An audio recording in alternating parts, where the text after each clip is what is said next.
Anyway, so there are photos that were, there are closer photos of the shooter that the FBI released. And someone was saying this is like a disabled veterans t-shirt or something.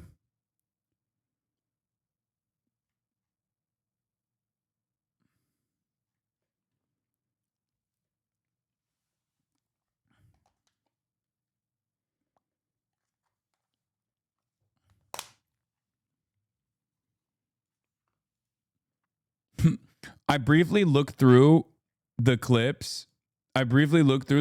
And it's like some of them are not even me. Like some of them are like Dan Clancy, some of them are Michael from Pennsylvania, and then others are like me talking about how people were threatening Tom Tillis, you know? Me talking about people threatening Tom Tillis in his fucking in his phone, talking about the discontent that was fomenting amongst normies. And the guy who posted the clip is literally like, they're he's making it seem like I'm all of those people. The Rick Scott moment, yeah. The shirt is not a disabled veteran t-shirt. It's like a born in America, born free t-shirt. Yeah.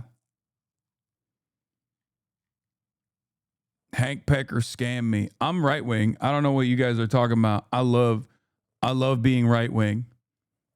Where, you know, I get mad about stuff like this. Trey Parker and Matt Stone have blood on their hands. Remove South Park from all streaming devices.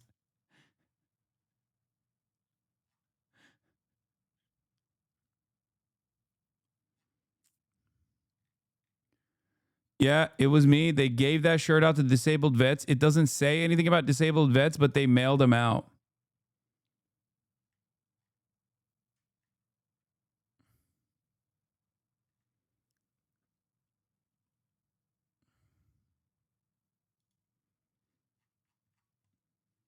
Oh no, Comedy Central pulled the South Park episode mocking Charlie Kirk after assassination. Cowardly self-destructive move, says Matthew Petty. They did nothing wrong with lighthearted mocking of a public figure. Kirk himself made it his profile picture that no one in their right mind expected to be killed. Now it looks like they actually did something wrong. Exactly. This is one of the worst aspects of the no charity environment that we exist in, where if you behave in an overwhelmingly gracious, overwhelmingly charitable manner, people will literally use that as a point of legitimacy. They're not removed from streaming, but removed from rerun circulation. It doesn't matter. The reason why it's being reported on as such is to offer a W.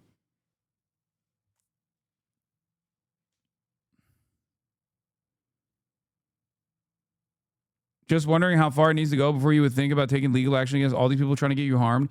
Guys, I don't know how to explain this to you, but you are living in fucking la la land if you think that this administration or any of the existing institutions that haven't been completely gutted and dismantled are actually going to care about the truth or actually fucking defend someone such as myself. This is why I keep reiterating the point that we have no one but ourselves, okay? We have no one but our neighbors to help us. We have no one that is coming to help us. If you think that being overly litigious in this moment is actually somehow going to save me, you are insane. I just want to point out in your Tom Tillis coverage. Here is Senator Tom. You repeatedly said, I disavow. It's kind of wild to use that against you. It's not. It's not wild to use that against me because they're trying to clip stuff together so they can just like make... They're trying to put stuff together so they can just be like, this guy is bad. He should be killed. Okay? That's it. And it's something that I've had to deal with my whole fucking life. You just got to keep it pushing. You just got to, if you see misinformation in the wild, you can correct it, but that's it. Okay? There's not really much else you can do about it. People are going to make up their minds regardless. Okay?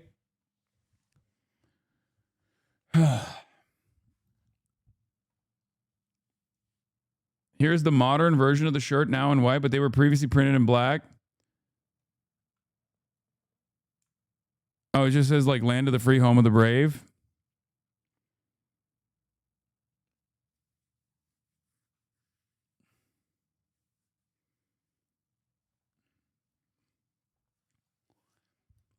Do you understand?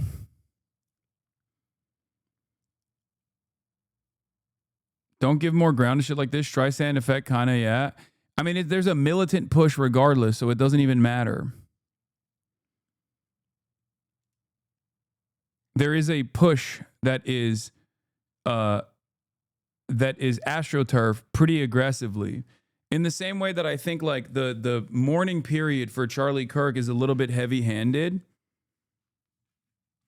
I think this is like the counter narratives and the counter attack is also like being pushed in some way. And obviously the owner of the platform that I'm on, where a lot of these violent narratives are trafficked on, is of course not exactly too fond of me. So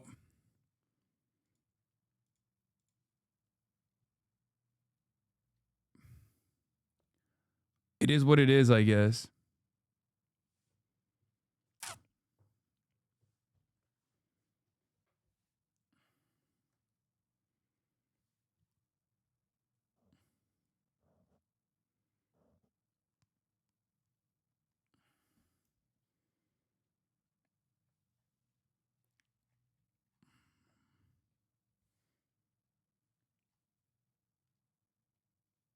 Let me finish this. Are we serious? Like, but now you want to wake up. Oh, but now we want to wake up. Now suddenly we're awake? Oh, okay. So yeah, that kind of really grinded my gears. So if that's you, I'm going to leave you with one big...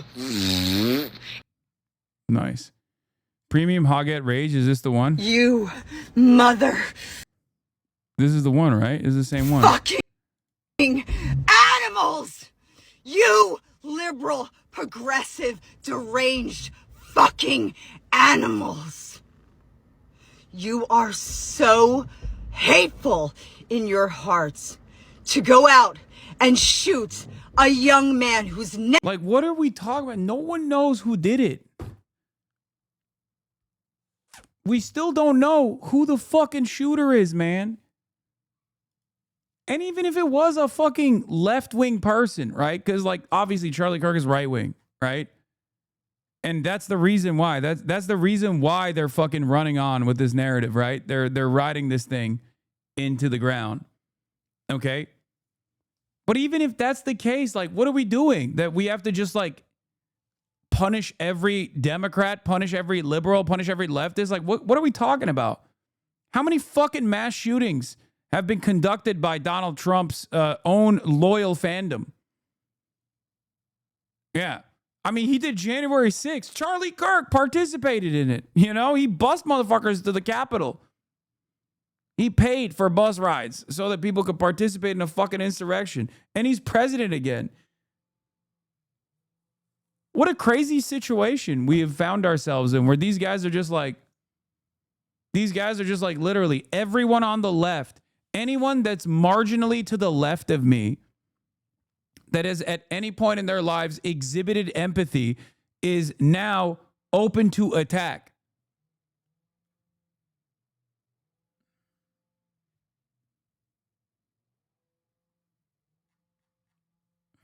Ever hurted anyone with Christian values, a young, beautiful family, a father, a husband, a friend, a son.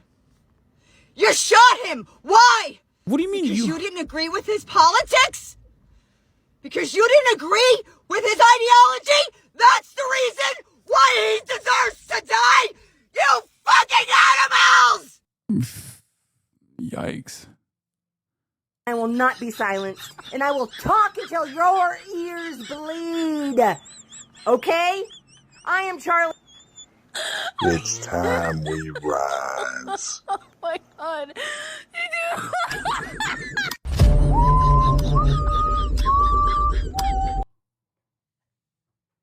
Oh my God. Oh my God. Oh my God. Oh my God. Is he doing the Mockingjay? I just watched the Hunger Games for the first time ever. Oh my God, he's doing the Mockingjay whistle.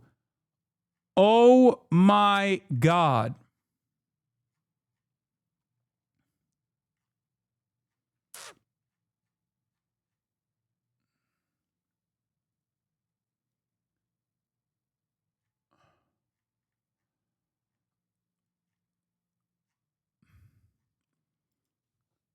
Like, this guy thinks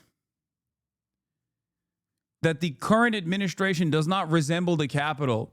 And it's like an eclectic group of leftists and liberals that actually resemble the Capitol, that control all the halls of power, control all the levers of power, that are just like dominating his life.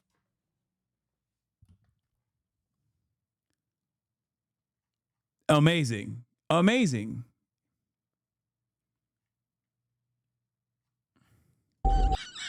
Lace up your fucking combat boots, boys. Let's give the fucking left what they want.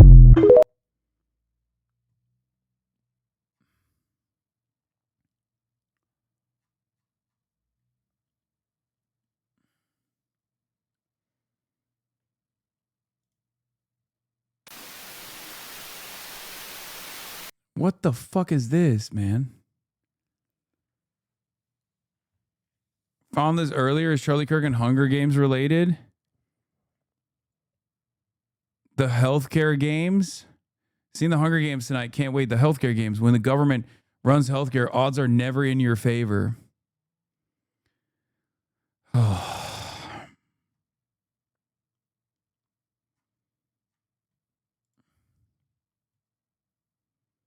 FBI press conference has been announced. Oh, shit. It's cash.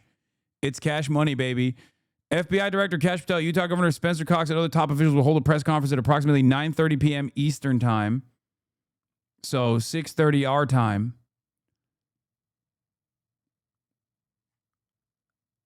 It's coming up, and CNN will have the live coverage.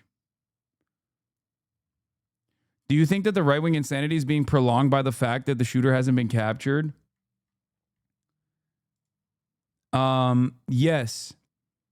It's a bit of an opportunity for the right to fantasize about whoever they think. Like, you know, it could be the shooter was family court, the family court judge that took his kids away. You know what I mean? The shooter is the guy that the neighbor that is kind of woke, that listens to NPR, that cheated, that fucked his wife. You know, like the shooter is everyone that has ever harmed these people. Okay. Sometimes the shooter is the ex-wife. Sometimes the shooter is trans. Always. The shooter is always trans somehow. You know, they straight up are using this lack of information as an opportunity to fantasize about who the shooter actually is. And it always comes back to somehow being an eclectic group of like left-wing values and liberalism that has harmed them in a meaningful way, that has wronged them in a meaningful way.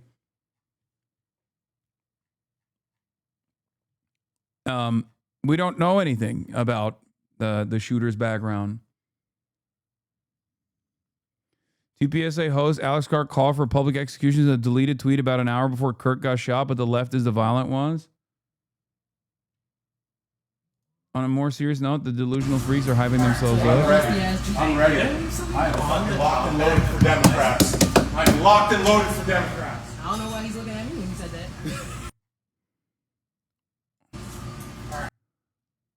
What the fuck?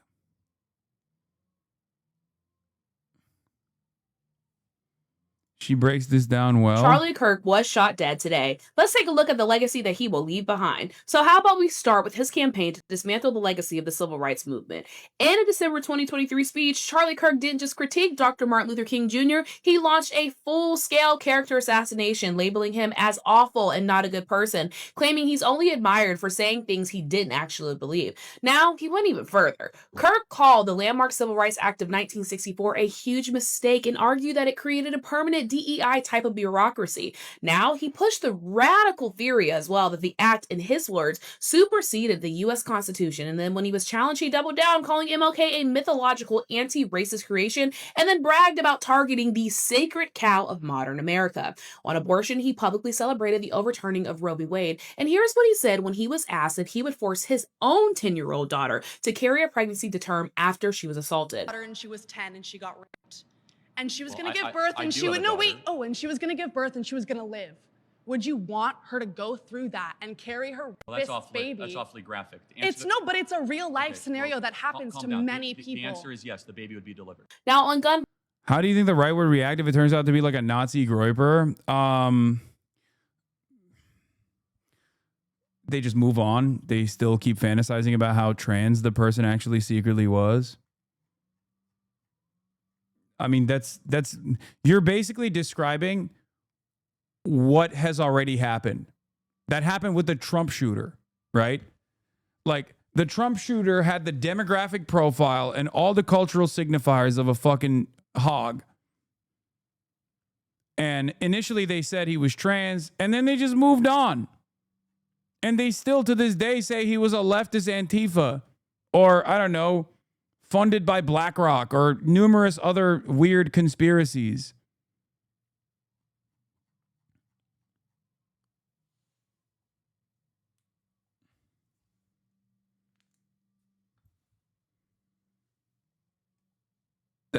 We're talking about a group of people that just totally find new made-up narratives to suit their purpose. You understand? When David DePipe was outed as a Republican weirdo, everyone said he was a gay lover of Paul Pelosi. When the dude who shot the Minnesota congressperson and her husband was outed as a far-right evangelical Christian, they literally turned around and were like, nah, he's a Marxist leftist, actually, and he's working for Tim Walz. There are still tens of millions of Americans that unironically think this, okay? This is what happens when there's no interest in subscribing to reality. I don't know. I don't know what to say here. This motherfucker says you. I just gave you multiple examples of how Republicans hallucinate an alternative reality and believe it and get mad about that alternative reality to only continue this fucking anger boiling up instead of like honestly reflecting on the activities that people engage in on that side of the political spectrum. And his response is, says you. So yeah, if this guy turns out to be like a groiper who was pissed off at Charlie Kirk because he's not like radical enough or whatever the fuck, right? They're just going to move on. They're going to say he's a leftist. He's a leftist Antifa. That misinformation already, I mean, there isn't even need for misinformation really for these guys to just like hallucinate. Once again, I'm going to repeat this one more time. Democratic lawmakers were assassinated by a right-wing nut job. And these guys said it was the left. Okay? So even when the victims are Democrats, and the assumption, understandably, just like when the victim is Charlie Kirk, the assumption is that like this person is probably going to be on the left. When the victim are Democrats, they still think it's the left that did it. So it doesn't matter. They keep saying he worked for Tim Walz. Motherfucker, he wanted to kill Tim Walz. They still say it. The dude killed Tim Walz's friends.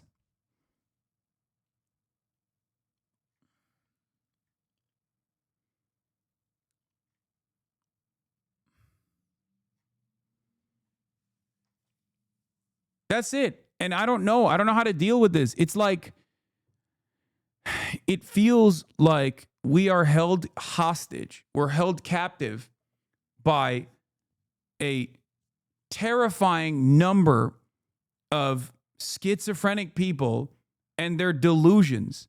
We're held captive by whatever they choose to believe. They are experiencing collective psychosis And we just have to sit there and be like, please, I hope you don't. Like, you know how people talk about, oh, you go on the subway and there's a guy who's like experiencing a mental health episode. And the expectation is like, you just kind of avoid it. And you just sit there and you go, oh God, please don't fling feces at me. It's like that, but at the societal level. Okay. That's what it fucking feels like.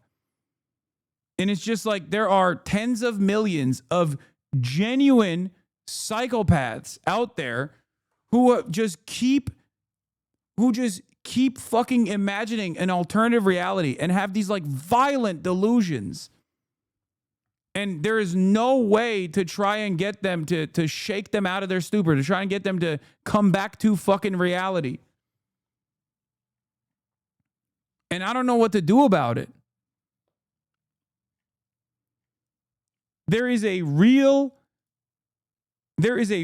attitude in this country right now amongst conservatives where they actively believe that the left and the liberals are so violent that they can't speak their truth, that they can't speak out. But also simultaneously, they're such pussies that, they're at the mercy of our bloodlust. We're going to go and we're going to kill him, brother.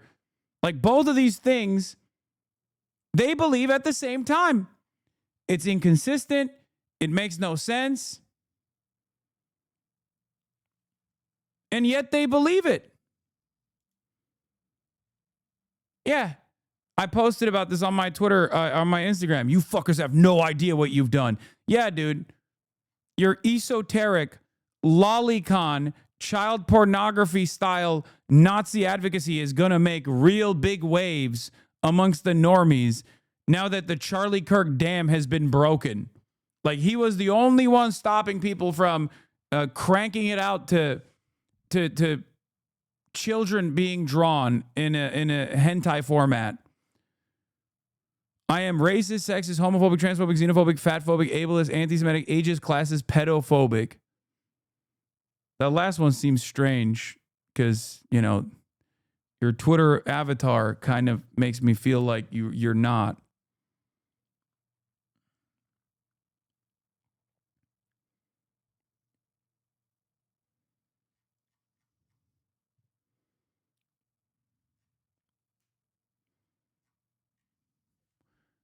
Netanyahu down, rushed to private hospital, allegedly. I don't believe that. That's crazy.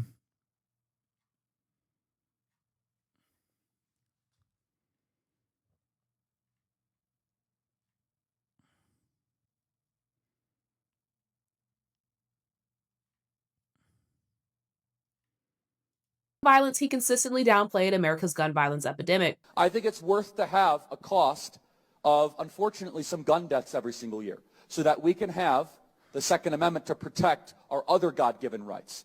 On race in Black America, Charlie Kirk supported a ban on DEI, overturning the Civil Rights Act and promoting a whitewash version of history. He supported banning AP African American Studies and even said that when it comes to slavery, there's a lot more to the story. And when it comes to Black professionals, on pilots, he stated, if I see a Black pilot, I'm going to be like, boy, I hope he's qualified. He also blamed Black people for the air traffic controller crisis. He frequently disparages Supreme Court Justice Ketanji Brown Jackson as a diversity hire and insisted that she was only appointed because she's a Black woman. He denies that systemic racism even exists and supports punitive sentencing and then referred to George Floyd as a scumbag. He even led the efforts to pardon Derek Chauvin, the police officer that was convicted of his murder. Now, on women and misogyny, he's no better. His misogyny covers us all. He went on a bizarre rant directed at Taylor Swift, instructing her to submit to her husband, and he also claimed that men don't want to date women in their 30s because we're not at our prime. On LGBTQ plus rights, Charlie Kirk has labeled the LGBTQ plus community a cult. He even cited a Bible verse that calls for gay people to be put to death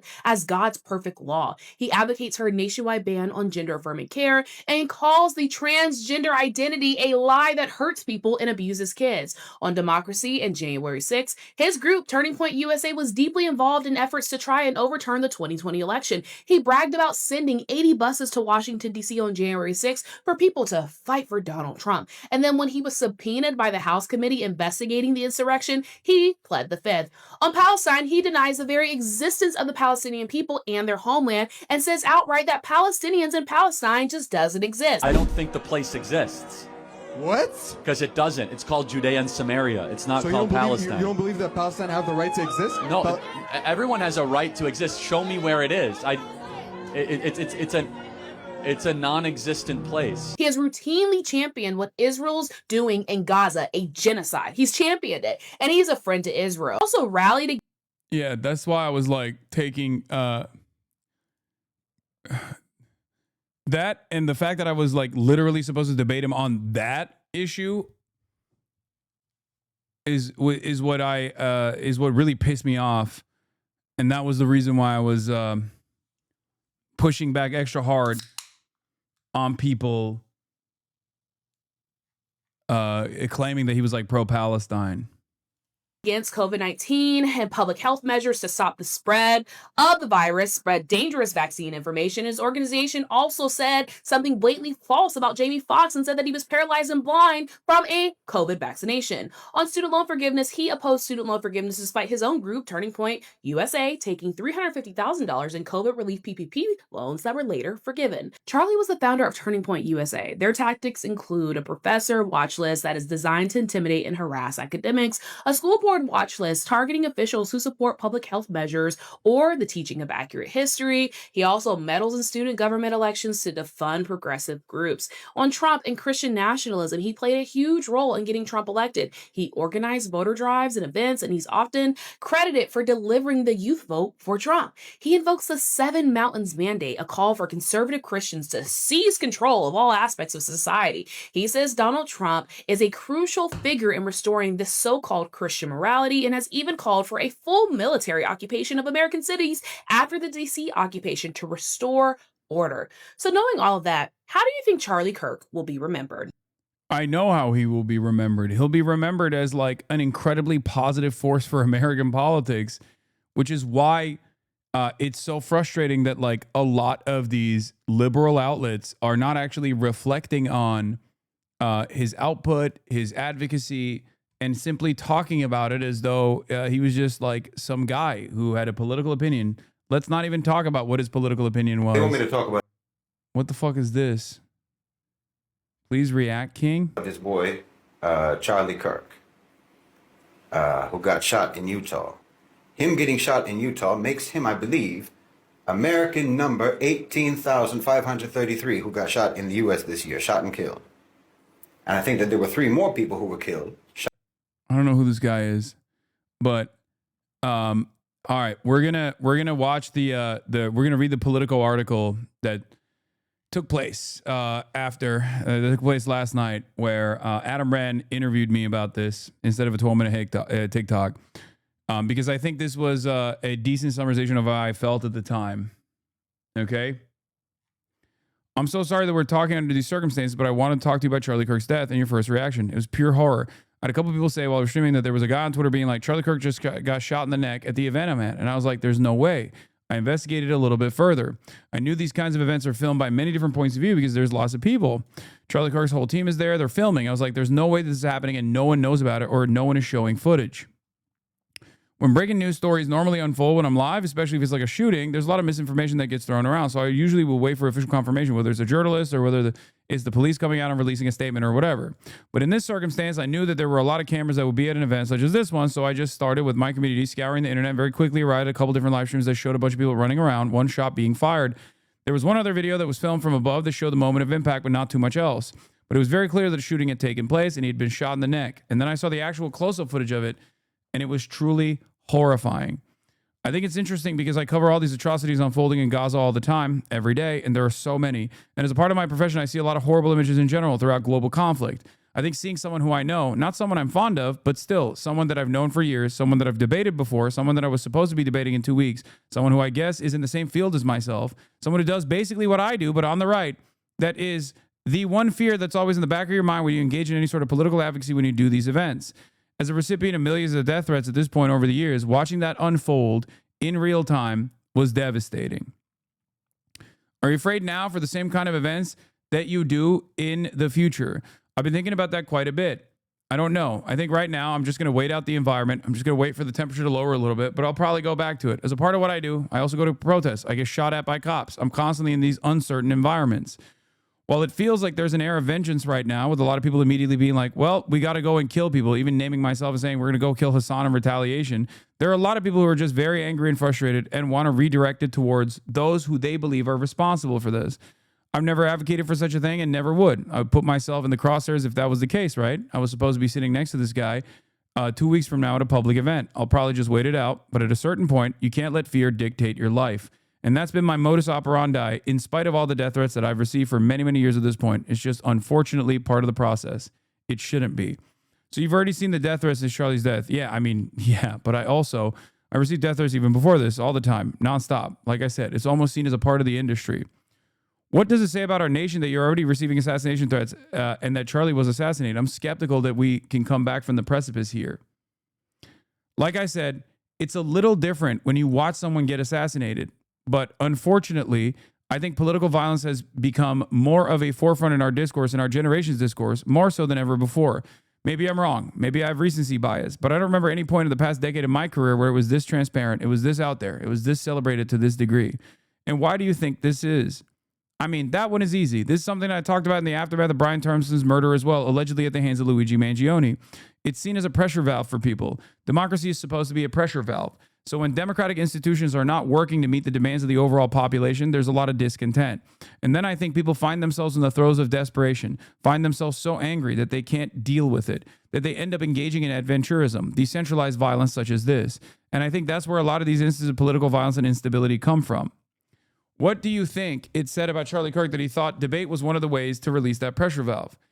I don't think he was ever debating people for the purpose of finding the truth or from a position of intellectual curiosity. I think a lot of people say that. Debates are only productive in the sense that it can test your opinions against your interlocutor's opinions, and it's good. It's galvanizing. I've always said that 40% of the audience on either side have already made up their minds, and they're not going to change. But then there's 20% in the margins that could swing in either direction, and it's for that 20% in the middle that you entertain the intellectual sparring. For Charlie, I think the format was more so just to humiliate his ideological opponents. And he was very successful at doing propaganda of this sort by going to college campuses and listening to what people had to say and then giving them the right-wing talking points on the matter, getting a couple dunks in the process. That's a big part of debate culture. Having said that, it still can be productive. There are still people who can have their minds change in the process where they go, wow, my worldview that I took for granted is maybe seemingly not so smart. There's some productivity that you can derive out of debates, which is why I was entertaining doing it with Charlie. You mentioned Luigi Mangione. Do you think we're going to see more of this kind of political violence in the future? I think if left unaddressed, a lot of these societal wounds are not going to heal. They're only going to worsen. So unfortunately, the future does seem kind of bleak in that regard. We need structural solutions to these systemic problems. It does feel like there's this political football, this back and forth about culture war narratives, culture war issues, demonization of the political opposition, rather than seeking to address these problems. At first, it might come across as just simply unproductive, or maybe productive if your goal is to change the discourse away from seeking out constructive answers to the issues that people are facing, but unproductive in the long run.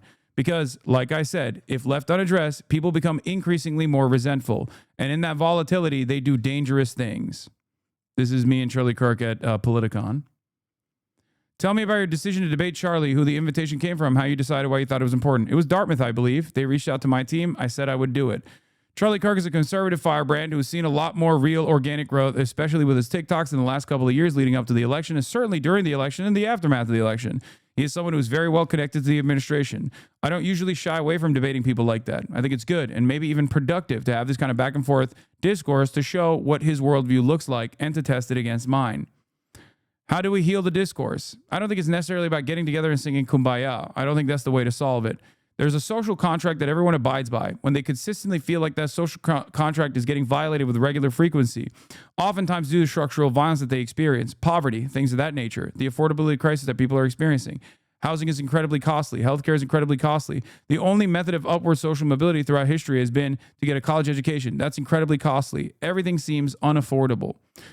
Everything seems worse than it was for the previous generation, and I think that's what we have to solve. If we don't solve that, people are going to continue growing frustrated and angry. People are resentful. People are more malleable and more susceptible to radicalization, and they're more willing to act out in a violent manner when they feel like there's no hope, there's no other option. I'm curious, what do you think about some of the response to Charlie Kirk's death on Blue Sky? They're sort of making fun of it and mocking it right now. It feels like a real hellscape. I don't go on Blue Sky, so I can't speak for people on Blue Sky. But I think it's the same in some ways to the Luigi Mangione situation. I think the reception to that was rather positive. It was shocking for a lot of people, myself included.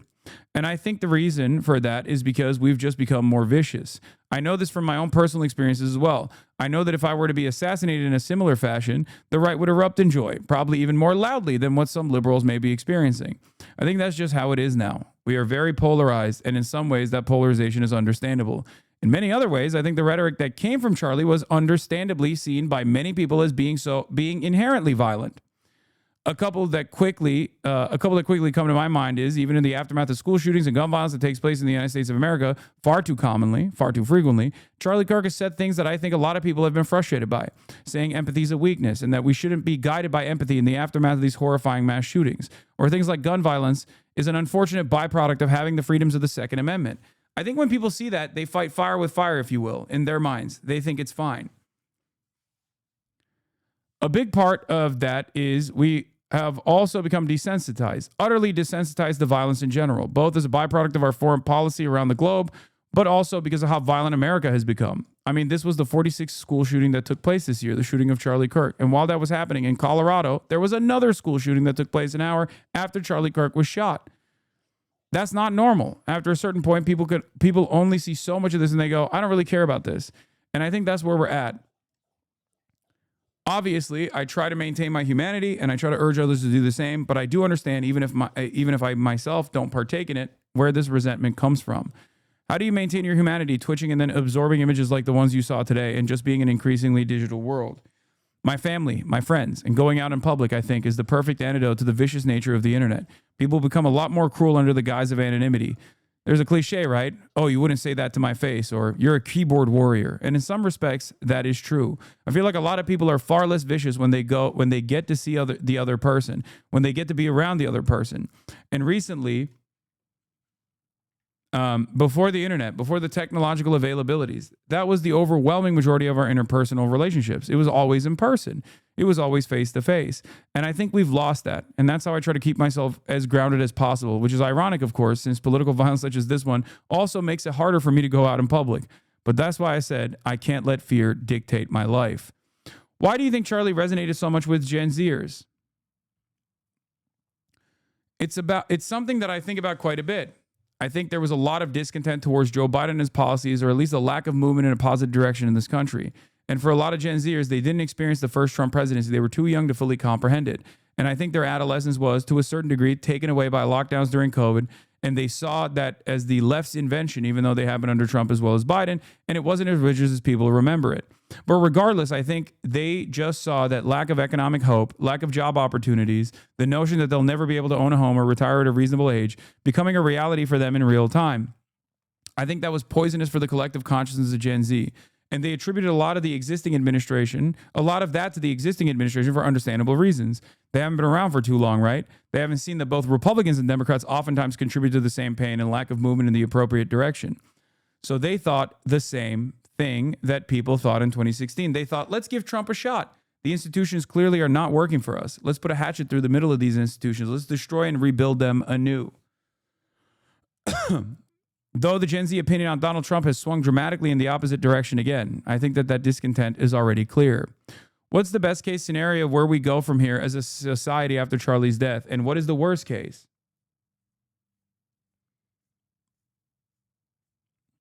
Best case is reasonable, comprehensive gun reform in the direction of safety. That sounds insane. I don't think that's going to happen anytime soon. But worst case is what I'm seeing on Twitter. More and more of Twitter becoming real life, where people are getting increasingly more belligerent, increasingly more angry. There's eventually going to have to be a boiling point, right? There has to be a point where all that anger and frustration mounts. And in the absence of any sort of pressure valve to release that anger, I think people will look for different targets that they have designed as the reason for why they feel the way they do. It could be a litany of different marginalized populations, black and brown people, undocumented migrants, trans people, the left, broadly, liberals, broadly. I fear that this is the worst case scenario. People in this decentralized way seeking out vengeance, seeking out some distorted sense of justice in their own minds. And then I think of the political persecution as well. I mean, Trump just came out and released a video in the aftermath of Charlie Kirk's assassination where he said, we're going to go after the left. We're going to go after everyone that's demonized the right, while also simultaneously saying, we're going to do this in the spirit of free speech, which is interesting because I feel like he's spelling out a clear-cut violation of the constitutional protections afforded to every American. I fear that this is the worst future possible. Political repercussions, political persecution on the systemic side against political dissidents and enemies of the state, and decentralized acts of violence on the individual side.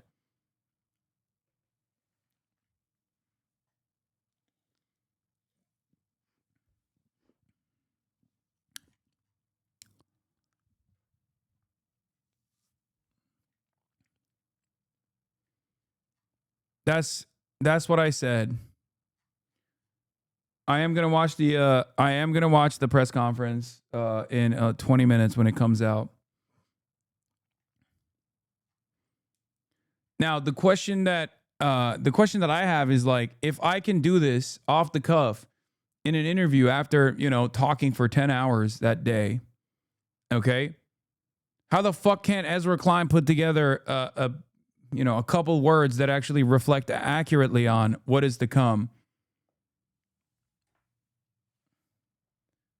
You were mentioned on Barkin's New York Mag piece on political violence by Ross Barkin.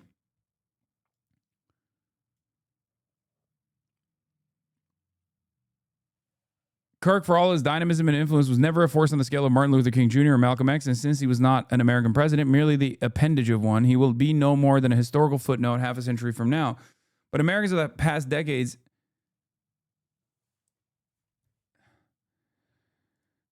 if coming of age in a far more violent and terrorized eras, did not have to reckon with such blood-drenched visual spectacle as the videos of Kirk shooting that have circulated widely on social media. Technology did not permit them, minutes after the deed, to consume all of it in full, to drown in unmediated horror. Imaginations or grainy photographs and film had to suffice.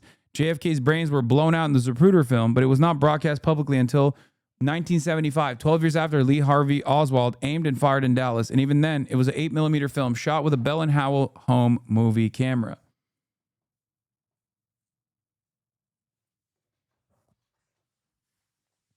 Hasan, as a 20-year-old Gen Z, I think what you said about why Charlie was so magnetic to us was entirely accurate. I'm a leftist myself, but watching my 15-year-old brother go through the same thing. And as a current college student, even in the medical field, I don't feel confident that I'm going to be able to afford a home or have a life. It was very well put, as always. Kudos to you. You got it. Is it like very hard for new immigrants to come to America now? Yes, dude. 100 P.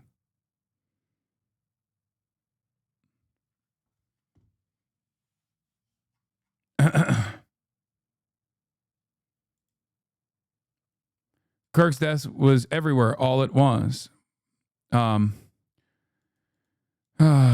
What is this, home invasion? This doesn't mean, however, the violence is going to stop, or at the very end, or at the very minimum, this sort of targeted violence that is aimed at those who hold power or representative of an elite that must be in the febrile and diseased mind of the killer brought to justice. As assassination attempts surge anew, the mass shooting as a reality of American life begins to fade. There are still such shootings, as seen at a Minnesota Catholic church last month, but they were, to a disconcerting degree, far more common in the 2010s and early 2020s. All one needs to do is recite the place names: Sandy Hook, Aurora, Isla Vista, Charleston, Las Vegas, Parkland, and Uvalde. There have been so many that an American can begin to conflate them and the killers themselves over time lose notoriety. Columbine in 1999 inaugurated this heinous era, and there was a long, dark period when alienated young men could dream of the infamy bestowed upon Eric Harris and Dylan Klebold.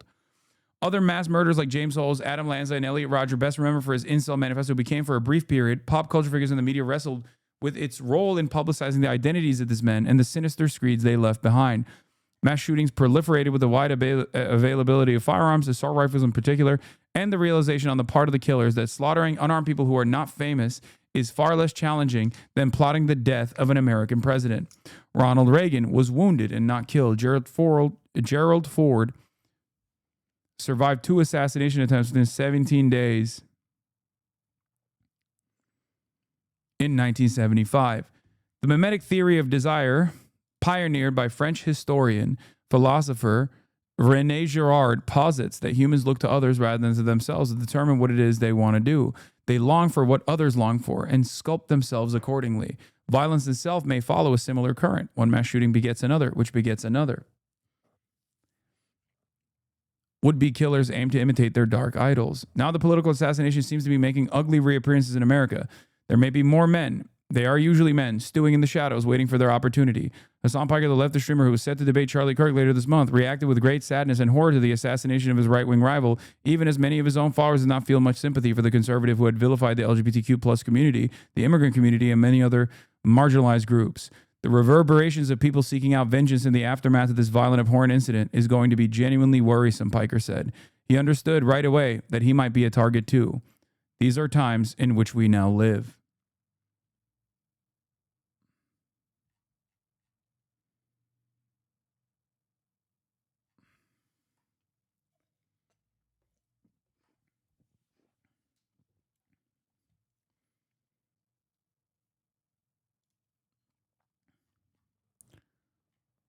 Seeing sections of Ezra Klein piece that has me feeling completely insane. I genuinely cannot comprehend, not even a little bit, what liberals think is going on. Status quo maintenance, especially of late, requires an endless string of feigned delusions, retcons, and amnesia. I am not being flippant when I say it's a genuine skill, and like any artisan craft, can be very well compensated when it is in demand, as it's now more than ever. Yeah, I think that's what it is. I think that's precisely what's going on.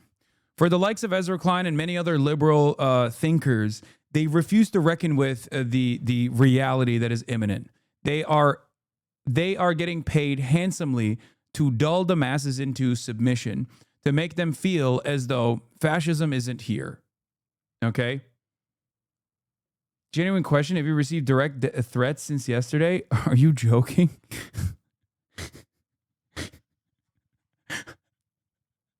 Yes. Sometimes I forget that, like, that's not a normal part of the political process. So whenever I joke about that kind of stuff happening all the time,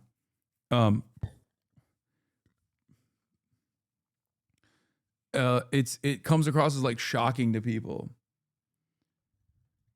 Yes. Damn, your TikTok audio is being used to spread awareness. Before people say, wear a bulletproof vest. Again, he got shot in the neck. A bulletproof vest would not have saved Charlie Kirk, okay? Security did not save Charlie Kirk. The only thing that could have potentially saved Charlie Kirk from getting shot in the neck was if our administrations, prior to this one and this one as well, actually had reasonable gun control as a policy provision in the immediate aftermath of, I don't know, 100 other school shootings that took place. That's crazy that people are lip syncing that. What was on? You look different? Yeah. There's another take on Klein's op-ed. The leftists are not mad at Ezra Klein for speaking out against the killing of Charlie Kirk. We're mad at the specific claim that a man who spewed hate for a living was practicing politics the right way. Most of us abhor both his killing and everything he stood for. Speaking only for myself, I think it's good when people across the aisle condemn the killing and offer sympathy to his family. And silly to be mad at Zoran for doing so. But there's no reason to praise a man who ever extended that basic humanity to anyone outside his own tribe. And it's so unbelievably fucking stupid that we have to pretend, even for a minute, that the far right in America isn't openly fantasizing about killing us every single day. It's like the role reversal that liberals engage in. You know how I said, and we'll keep saying over and over again, that like modern conservatism is about inventing a reality to get mad at and then constantly getting mad at that reality that you invented to get mad at. Like, liberalism is almost the opposite side of the coin, where there are monsters, okay? You're stuck in a room with bloodthirsty monsters in this hypothetical scenario, okay? They want to kill you. They don't hide that they want to kill you. They're salivating. They're talking about the bloodlust that they have. And the liberal in the room is just saying, no, just it's fine. It's fine. It's the room is dark. You're just imagining things. Everything is going to be all right. Let's just keep it chill. I mean, look, there's obviously differences in opinion. Those guys want to eat us. We don't want to be eaten. But I think there's room for compromise here. There's room for bipartisan compromise. Maybe we can get half of the leftists to be eaten in the room, and then everyone will be fine. Their appetite will be satiated. They'll be okay. Let's just dialogue. And that is becoming increasingly just as psychotic as the fucking reactionary worldview that is built on fantasy, pure hallucinations of like being in a permanent state of victimhood. At what point will liberals turn around and go, okay, maybe fucking things are not fine, right? Because for a lot of people, a lot of normal people, they look at what's going on and they go, things are not fine. But when you look to the liberals in positions of power, whether it be the Democratic Party or whether it be the writers, the people like Ezra Klein, the thinkers, they just keep saying, no, it's just, everything's okay.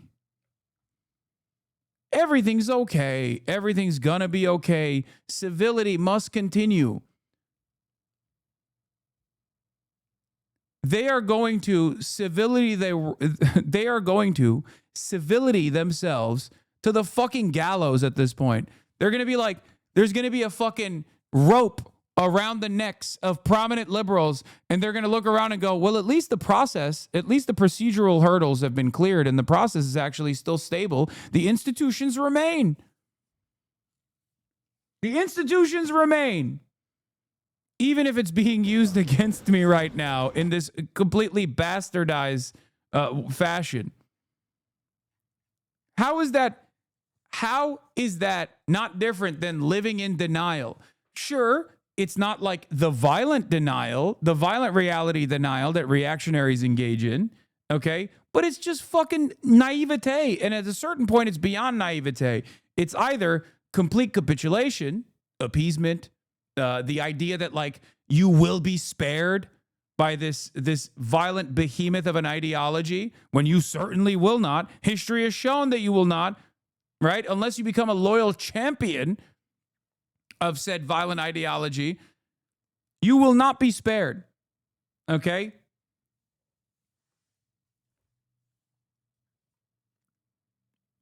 Liberals would be like, oh, thank God the Holocaust was legal. Exactly.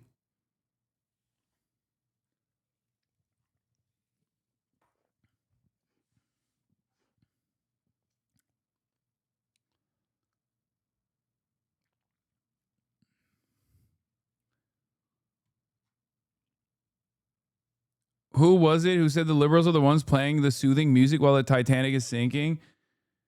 I don't know.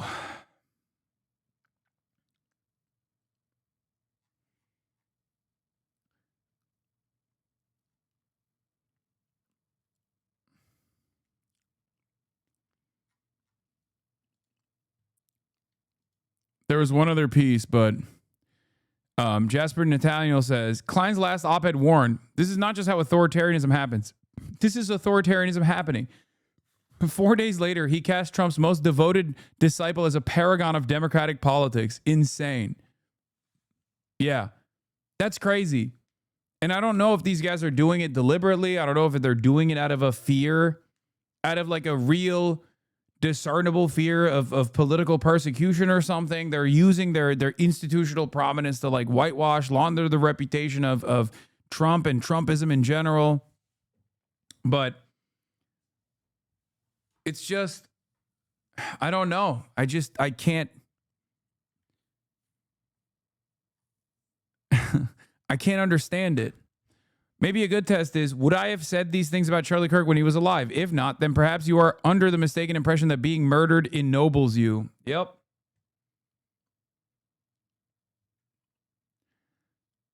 And for the record, liberals do believe that. They do.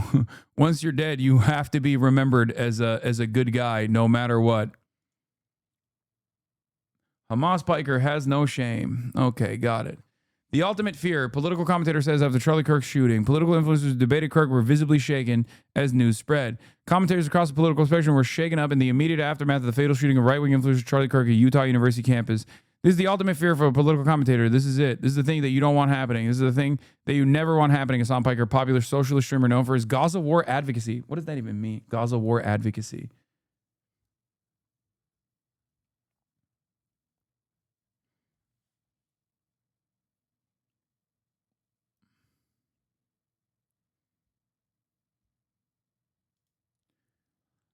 Incredible to watch the Charlie Kirk shooting receive 100 times more media coverage than Israel assassinating the prime minister of Yemen. Yep.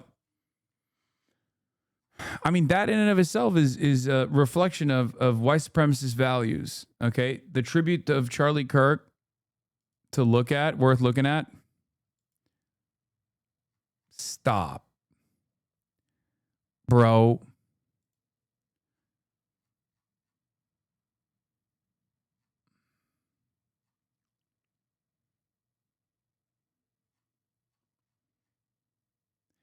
I said I wouldn't, but it's going to be tough not to see this, you know?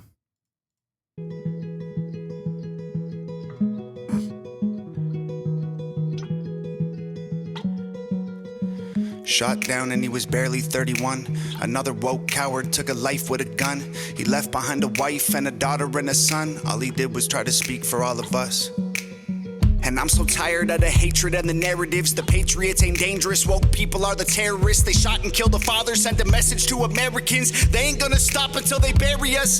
Dear Charlie, I don't know if you can see us now, but if heaven has a window, I sure hope you're looking down. Cause we ain't going quiet, we gon' scream your name loud. And you're gone, but I swear to God that we gon' make you proud. We ain't backing off or giving up, I'll preach what you taught me. They may have killed a soldier, but that man had an army. This is far more deep than some political parties. And you can't kill freedom, so this one is for Charlie. This ain't the America that all our parents love, but good man tried to keep making it great. Pray that God will take care. I love that. Yeah, he went so tired of the hatred and the wokes are terrorists right in unison. Like in the same 2-second sequence. I'm tired of all the hatred. We should kill all the leftists, bro. We should murder all of them. Where's the violence? Why is there so much violence? Why haven't we murdered every leftist so far? My mom sent me this after disowning me and claiming I'm on the side of evil. Charlie Kirk dying ruined our relationship. Insanely absurd shit. Of us, the system is failing us. When good men die for the things that they say, and I can't just be quiet. So I gotta be brave, cause this is America. Lately it's scaring us, but one good man can change. Dog, you are literally Canadian, bro. Stop it. Wait, someone said look at his previous video. The devil is a Democrat. This is all he does. There can't be a market for this, man. Like every couple of weeks, he just comes out with a song like, I hate family court. Like every couple of weeks, this motherfucker, who is Canadian, by the way, so people cheer when Kendrick gets political, but this is trash. Yeah. My dad loves this motherfucker, dude. That is so embarrassing, bro. That is so embarrassing. That's crazy. I'm so glad I've never actually been around a dude who just like puts this shit on the aux. I don't know what I would do. I think I would just perish on the spot. As an Ohioan, trust me, there's a market for this guy. It all in a day. Killed in cold blood for having a discussion, and liberals are celebrating murder like it's justice. You didn't kill a villain or the evil that it comes with. You killed a father and a husband. And I'm so tired of the left and all the wokery. We can't get along if you just kill us when we don't agree. Sniper rifle fire from a liberal that no one sees. Scared I might be next to die when I'm just buying groceries. Charlie, we'll make sure your children know that defending all our freedom is why you aren't coming home. I hope heaven has a window you can watch your children grow and hear your message echo from below. And we ain't backing off or giving up, I'll preach what you taught me. They may have killed a soldier, but that man had an army. This is far more deep than some political parties. And you can't kill freedom, so this one is for Charlie. This ain't the America that all our parents love, but good men try to keep making it great. Pray that God will take care of us, the system is failing us. When good men die for the things that they say, and I can't just be quiet.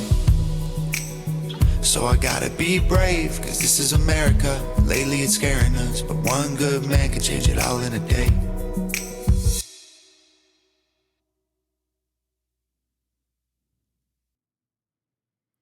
Albertans have brain worms. I mean, I see that. Damn, son, where'd you find this? Dude, it's fire. I put that shit on, dude. I put that fire on.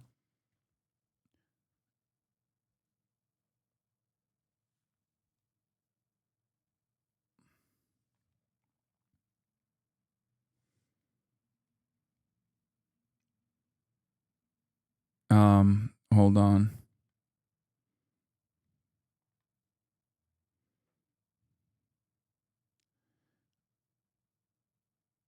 Hold on.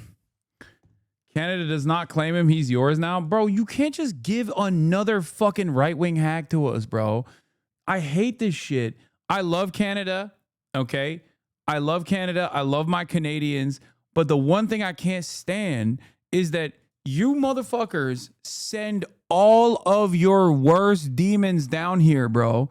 And then they're all right-wing. They're all so right-wing. All your right-wing want to be American anyway. But like, you need to stop pushing these dudes down here. Seriously. Seriously. What the fuck?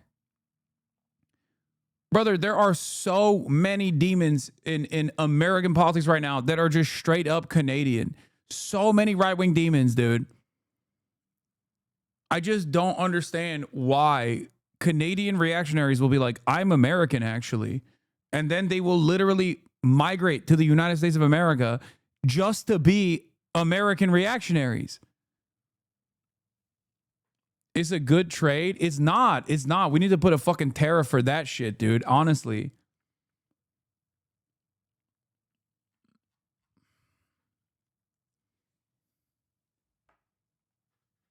Stop having a place they feel at home in. I'm trying. I'm trying my hardest, bro.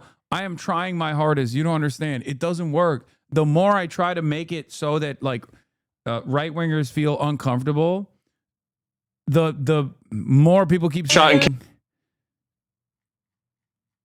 the more people keep saying it's I should be killed. They leave Canada because they think it's communist. I don't know what to say about that. I'm gonna be honest. That's I mean,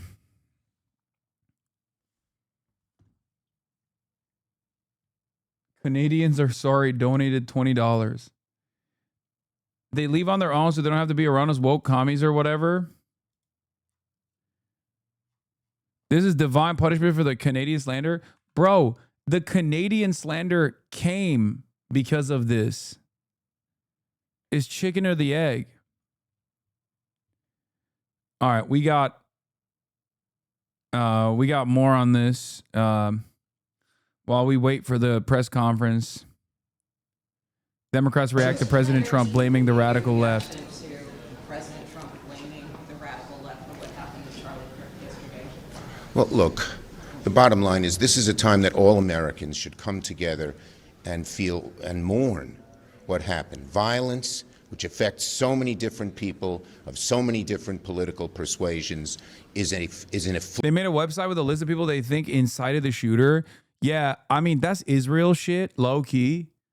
I feel like the American right is becoming more Israel style by the day. Like they are making like Canary Mission style websites to like dox people for not reacting in the way that they wanted to Charlie Kirk getting assassinated. It's pretty crazy, but you know, we are Israelifying every day. Very cool. This is why I used to always say like fucking Nick Fuentes and those like American fascists. They're just like, they mostly come across as like jealous that they don't get to do what Israel is doing, but for white people here in America, you know? affliction of America. And coming together is what we ought to be doing, not pointing fingers of blame.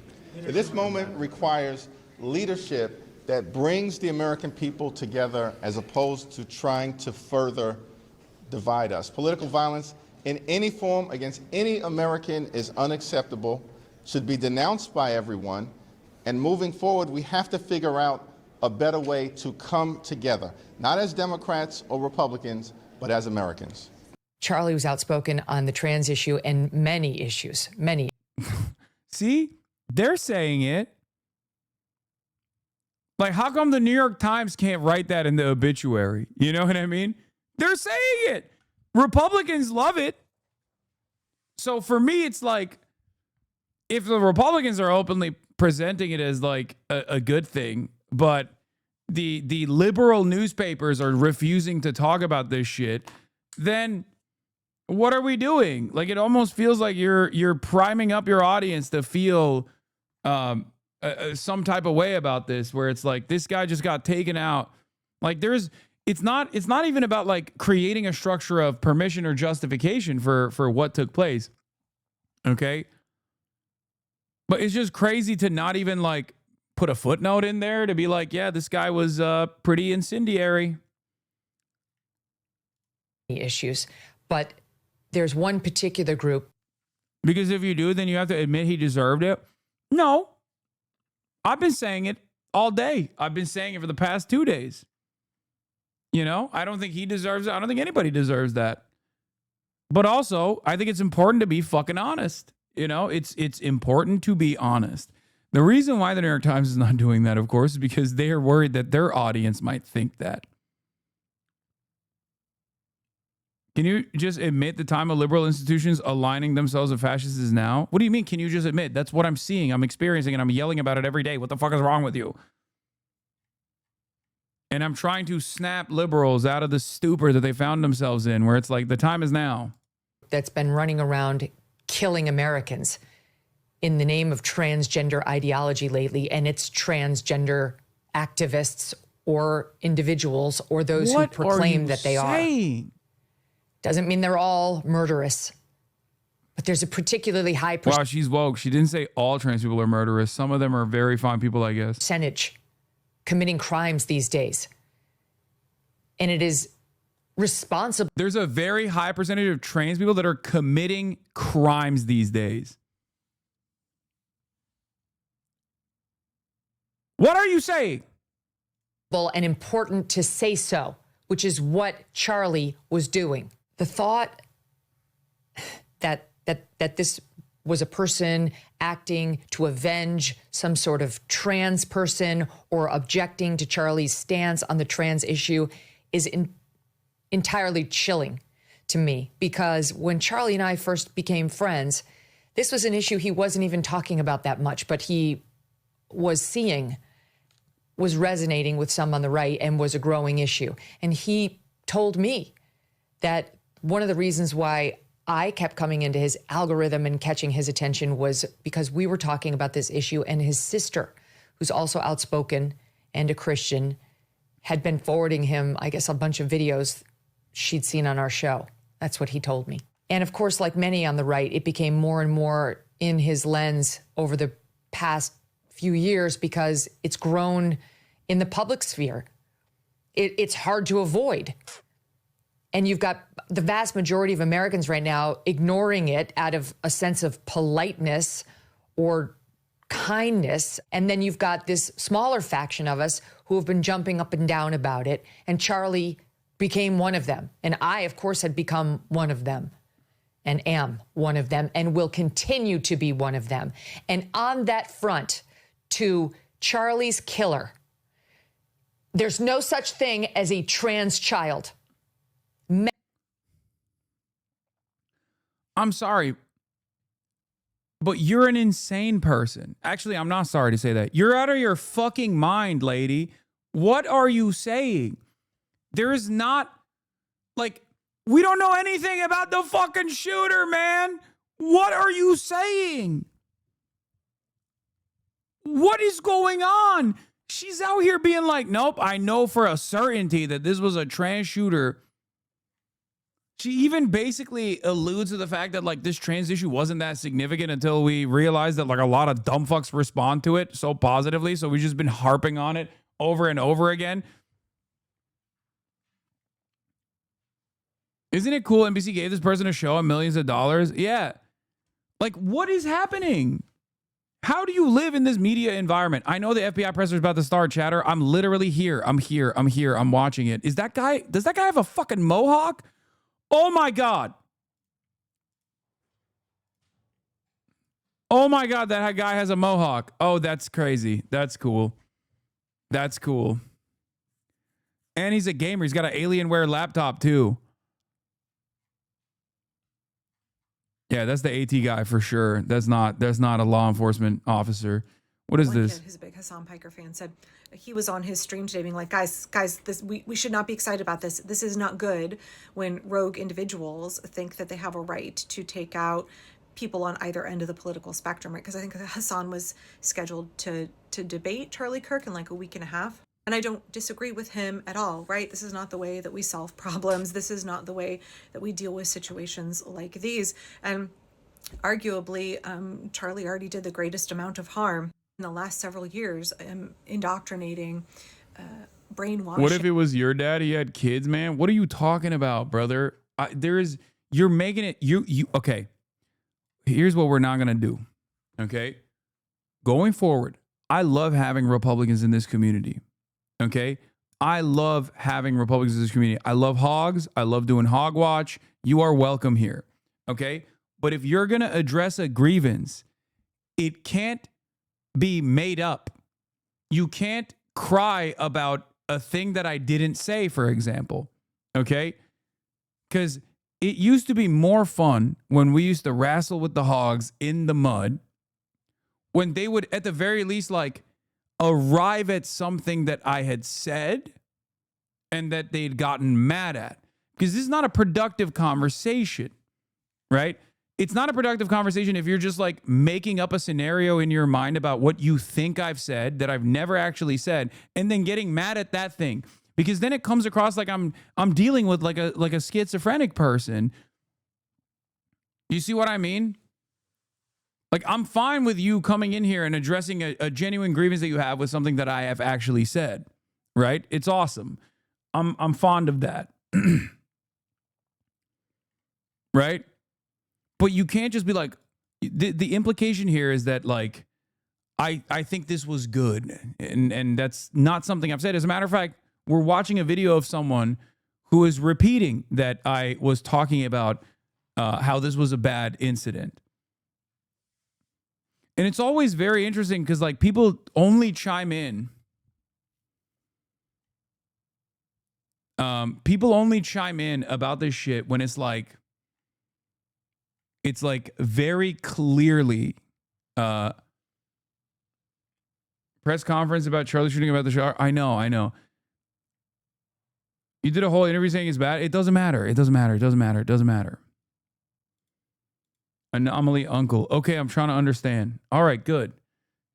You can hate me all you want, by the way. I don't have an issue with that. I actually kind of like that. Okay? But just like, at least make it directional at something I have said, right? Also, the Republicans are and not even Republicans, but like, this guy is literally just a fucking, this guy is a straight up Nazi baked Alaska. Here's communist scum Hasan the Hun. Reason the for his viewers to kill right wingers until their intestines fall out. Why the fuck's he not in prison right now? We can't do this. We can't do this thing where, like, I'm very clearly being sarcastic, or I'm very clearly making a joke, or I'm very clearly talking about like what someone should do at a debate, you know what I mean? And then take that sincerely, okay? It's one of my most it's just a pet peeve that I have, that I absolutely despise, when people do this thing where they're like, well, this guy is my opposition. This guy's my ideological opponent. So he is incapable of using metaphor, using analogy. He is very clearly being sincere in this request. It's like, that's not what's going on. Okay? That's not. Don't do that. Most serious lies hear him saying this was recent. It's not even just me, chatters. It's literally fucking Dan, Dan the CEO, and then like Mike from PA, and then me talking about like Tom Tillis, and then me having a conversation with Dan Stalkman back when we were actually friends, as a matter of fact. And it's repackaged from Tech Tone as well. I guess Dick Tone is still out and about. Also, That's not even the worst version of that. There was another right-wing account that also boosted that, and then Elon Musk replied to it. Are you the only one they're laying this at the feet of? No.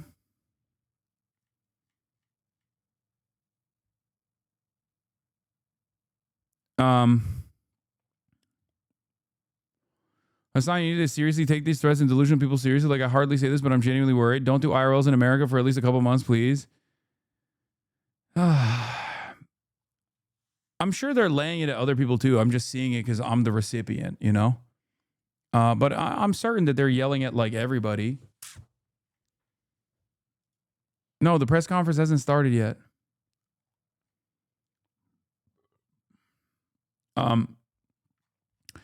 They're yelling at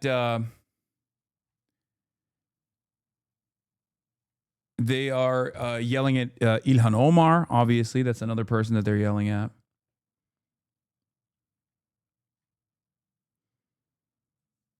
They're yelling at everybody. They're yelling at like Nancy Pelosi and shit, man. You don't understand. Like they it's not coming from a place of it's not coming from a place of like logical disagreements or whatever. It's just like it's just angrily posturing at perceived enemies that have created an environment of perceived victimhood.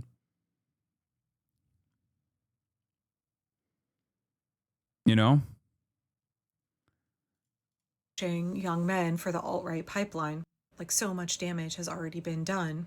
So I guess what I'm saying here is that it's okay to have complicated feelings about it. It's okay to say my feelings don't fall into one side or the other of some of the public reactions that we're seeing. This is not good. I think the political right will spin it in a way that's very bad. They will try and use it to take away our, Second Amendment rights.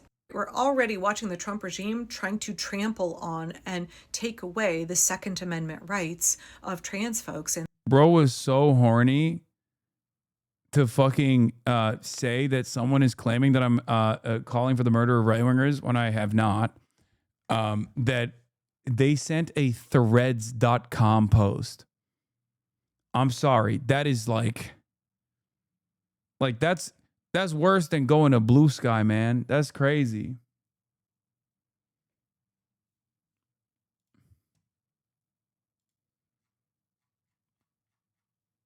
That's crazy. You might as well send me a Pinterest.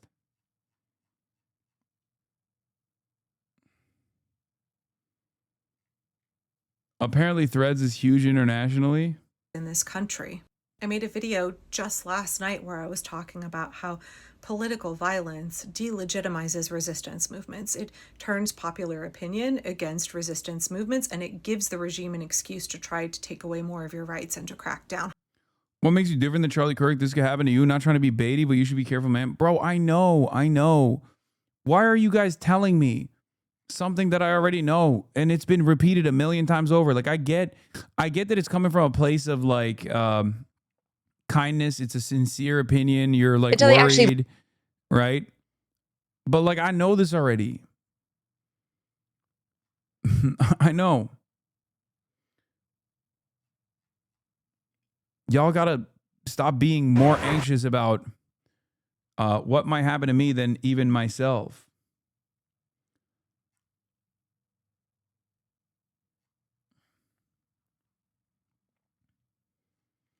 Hey, was a government official in Utah that was fired today by the Utah State Legislature for social media posts by Charlie Kirk. Oh my God. Where the fuck is Kash Patel, bro? Oh, they're coming out. Right on cue, baby. Let's go. You're about to see the worst press conference. I'm telling you right now, Kash Patel, incapable of sticking to a script, utterly incapable of coming across as a sincere person. It is about to get crazy in here. Who knows? Who knows what kind of information is going to come out of this press conference? Cash Money Patel, thank you for baby. being here today. My name is Hillary Kellner. I am the Communications Director for the Utah Department of Public Safety. This evening, we have FBI Director Patel. Yeah. Our takeaway from this is going to be like, did Kash Patel do this? Because the way he's talking about it is like so suspicious.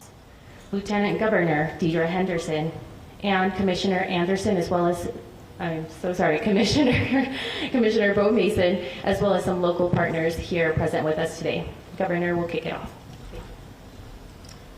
Ladies and gentlemen, thank you for joining us here tonight. We appreciate the media and the partnership we have with you in helping us to get information out to the public so that we can catch this assassin and hold him accountable.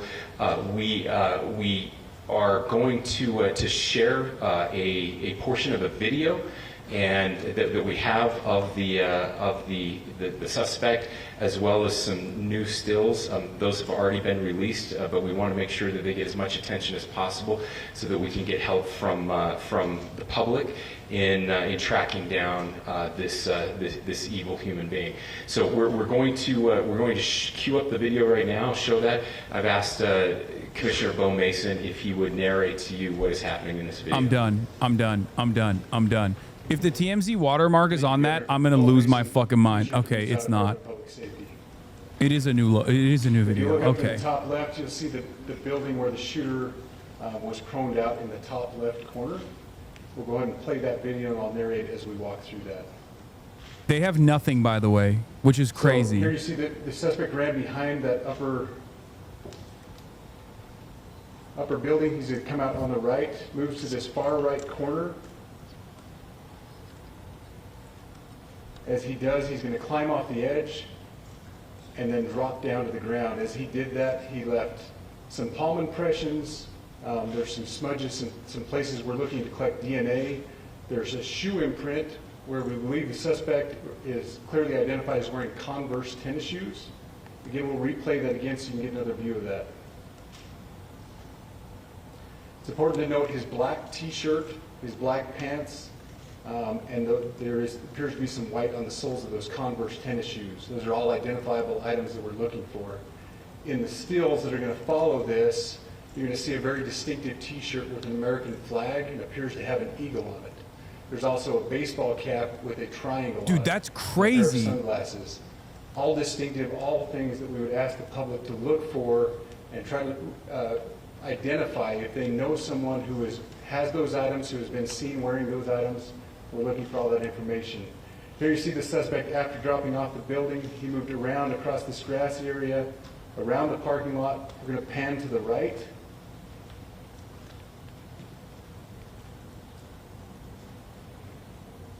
Bro just walked away like Ezio, bro. This is Assassin's Creed. This is where he moves over into no fall damage. This is the video evidence that we utilize to track his movements. Bro, that's okay. Look. I know the shooter profile made it seem like he's like some fucking young possible groiper, but I mean, so here's the still this dude, I mentioned these have been enhanced. he looks skilled, man. Am I crazy? Earlier, please pay close attention to the t-shirt. Like I said, very distinctive with that American flag and that eagle. The hat with the triangle and the sunglasses. If you go to the next picture, please. Oh, what the fuck are they gonna backpack leak? As well, all identifying features that we're hoping the public can help us identify and lead us to this suspect. Next picture. And again, there's a better picture of the hat with that triangle logo, and again the t-shirt, blue jeans, and you get a good look at those Converse tennis shoes as well. We have pushed these out. We'll continue to push these out, and we just ask for the public's cooperation through the public. The tips that have been coming in are what are giving us our next leads and enabling us to continue to further this investigation. We've had great cooperation from the public, and we're continuing to ask for that as we move forward. Thank you. The suspicion is the rifle was in his bag, and it was put together on the spot. Mason, I want to thank Director Patel and his team. It's great to have them on the ground with us tonight. We've had several briefings, and he's had an opportunity to walk the crime scene. We appreciate our local law enforcement here. Again, we have Mike Smith, who is the county sheriff here. We have all of our local chiefs of police that are here as well, all working hand in hand with the state and with the FBI as we move forward with this investigation. Now, Bro, there's got to be a mother out there that's like, that's my son. You know what I mean? There's got to be a parent out there that's like, well, my son hasn't been around all day. What's going but on? I do want to share a couple. You know things what I that mean? think Like, are what the fuck? important. We cannot do our job without the public's help right now. The public has answered our call for action. So far, we've received more than 7,000 leads and tips. I would just note that the FBI hasn't received this many digital media tips from the public since the Boston Marathon bombing. This case also highlights the dedication of our law enforcement community. We have 20 federal, state, and local law enforcement partners that are working shoulder to shoulder to find the person who committed this horrific crime. With their support, we've completed nearly 200 interviews. As you're aware, as has already been reported, the FBI is offering a $100,000 reward for information leading to the identification and arrest of the person responsible for the murder of Charlie Kirk. They got nothing, dude. This is terrible. We also continue to implore the public to support this investigation and come forward with any information. We are truly hopeful that this video and new photos will lead to even more tips. We are processing. We have an incredible team, a state and federal team working together to process those tips. We are going out in tandem to interview any potential person of interest or suspects. But we need, again, we need as much help as we can possibly get. Any videos or photos that you might have, the public, should be submitted to our digital media tip line, which is www.fbi.gov/Utah Valley shooting, all lowercase. Again, that is fbi.gov/Utah Valley shooting, all lowercase. You can also provide general tips about the shooting by calling 1-800-CALL-FBI. That's 1-800-CALL-FBI, or at tips.fbi.gov. This is, I would just say, this is not just a local matter here in Utah. We have people all over the country that are helping to bring this perpetrator to justice for Charlie Kirk and his family. I will just add as well that, as was mentioned, there is a lot of forensic evidence that is being processed right now at both the state lab and the federal labs, federal lab on the East Coast. So we are working in tandem together. I would also just add a word of note for those people who are spending so much time on social media. I think Charlie said it best, that when things get bad, we should put our phones down and spend a little time with our families. There is this guy really loved Charlie Kirk, by the way. We are tracking our team, the state team, and I'm sure the federal team as well. What we're seeing is our adversaries want violence. China, we have bots from Russia, China, all over the world that are trying to instill disinformation and encourage violence. I would encourage you to ignore those, to turn off those streams, and to spend a little more time with our families. We desperately need some healing. We'll have more to say about that in the days and weeks to come. More than anything, we are going to catch this person. Last thing I will just say is we've been working with our attorneys, getting everything that we need, affidavits ready, so that we can pursue the death penalty in this case, and that will happen here in the state of Utah. Again, to the public, to those who are grieving, thank you for your prayers. I know we are feeling those prayers. I know the Kirk family is feeling those prayers as well. We pray that God will bless our nation at this very dark time. We can start healing by finding this perpetrator and holding him accountable, and we need your help to do that. Thank you.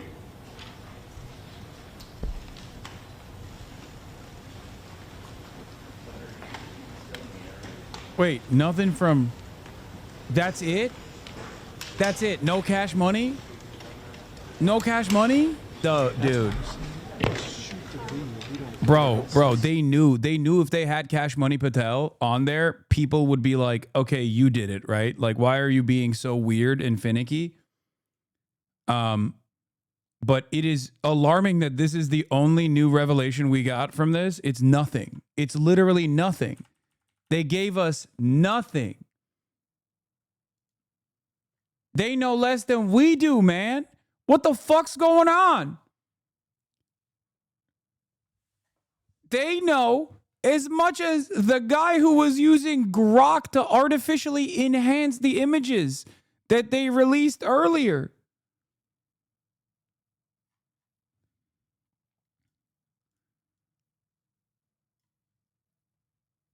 They're probably being careful and don't want the killer to know if they know more. Very common in investigations. Yeah, very common in investigations when you go, hey, we're right at the precipice of apprehension, but please, we are begging you to send us any information you have. Because we don't know shit.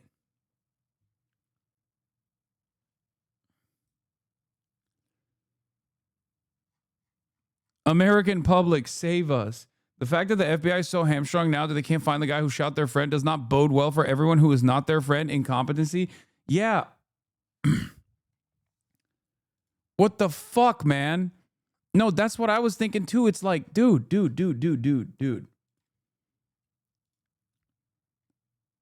This puts the conversations that I've had with federal law enforcement in the aftermath of receiving like what they consider to be credible death threats in a totally different light. It makes so much more sense.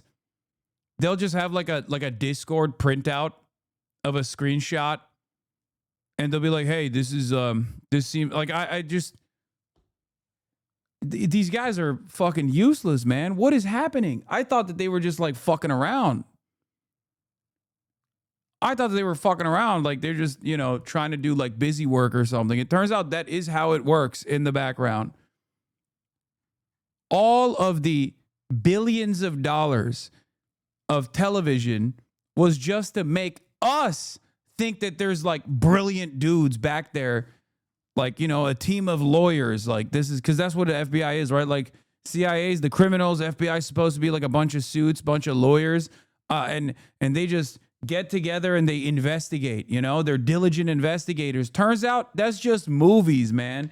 They just straight up are like, I don't know. You'd be like, where is the guy? You don't have anything on him? You don't have anything on him because this is the guy who killed your friend. This is the guy who killed your friend. And you're over here talking about like, as Charlie Kirk would want us to put our phones down and touch grass. It's like, no, man, keep the phones up. Keep dialing. Do something. What the fuck?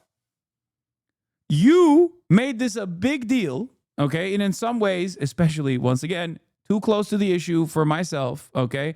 I am too close to the issue. So for me, I'm like, what is happening here? There's just no punishments. There's no penalties. There's no investigation. What's going on here? What the fuck? Not even a little bit? Not even today. Maybe he hurt himself during that jump, but I know he's a shooter and I know this. I mean, that could be happening right now. The purpose of tonight's press conference was to put out that video, not because you can identify him from that video. It was to garner more interest, garner more play, get more eyes on those photographs that come with the video. Yeah. They're trying to stir the pot because they're waiting for that call. Yeah, I mean, they had this press conference scheduled for a little bit earlier in the day, and it's been postponed. I mean, actually now almost 6 hours since they, maybe more than 6 hours since they last said that they were going to have one, saying that the developments were coming rapidly. Do you see a difference between what we know today, based on what they said, and what they knew perhaps yesterday evening? Well, I think the big thing right now is the video, right? So now they have this description, they had this the visual of the suspect. They walk through in this press conference. They walk through very specific details: the hat, the details of the hat, the details of the shirt, the details of the shoes. Why? Because something like that is going to stick out in somebody's mind and go, "Wait a minute, that guy has a Converse sneaker. He's acting a little weird. I'm going to make a call." So crowdsourcing information by law enforcement is a common tactic, right? But the challenge right now is, we heard them talk about just the amount of tips that they're getting. The challenge is volume and velocity of these tips coming in. Every single one of them has to be reviewed, researched, and adjudicated as to, is this a valid lead? Is this actionable? Again, if you think about the volume that is a monumental task right now for the FBI and local law enforcement to do that. But it's that needle in a haystack. It's that one person in the McDonald's that says, I think I see this suspect. And that's where they can action off of it. We also have with us Andrew McCabe, a former FBI deputy director. Andy, I wonder what you think of the progress of this investigation so far. They don't have an identity of this person, and they are. Turns out when people don't like you, they don't want to help you. Brother, if you think the current FBI, who is led by a fucking right-wing podcaster who knows Charlie Kirk personally, doesn't like Charlie Kirk, I don't know what to tell you. What is shocking about this is, like, this is a government run by podcasters, and they killed a podcaster. This is a government run by right-wing podcasters. And this dude shot a right-wing podcaster and killed him. So even if they didn't personally like Charlie Kirk all that much, or maybe they had like a disagreement or something, I feel like they would, at least out of, ensuring that this doesn't happen to them as, brothers in bond, other podcasters, they probably, I assume they would be demonstrating a level of competence beyond what they're doing currently. Not good. Bo Mason, the head of Utah's public safety, told NBC tonight the authorities have no idea about the identity and location of Charlie Kirk's killer. A remarkable definitive statement. This clip just aired on Psaki briefing on MSNBC. What? What is... What? I know you can't say too much here, but is it your understanding that this individual... Okay, this also kind of makes me feel like this is like an inside job or something. Like, this is... No. ...may be close by or still in Utah? We have no idea. We're exploring leads for individuals out of state. And this man said, we know you can't reveal too much, but what can you reveal? And the dude said, we don't know anything. We don't know anything at all. I don't know if it's a guy or a girl. I don't know what state he's in. I think we found his gun, but it could be somebody else's gun. Really, it's Utah. There's a lot of guns around. Why would they reveal anything? What are you talking about?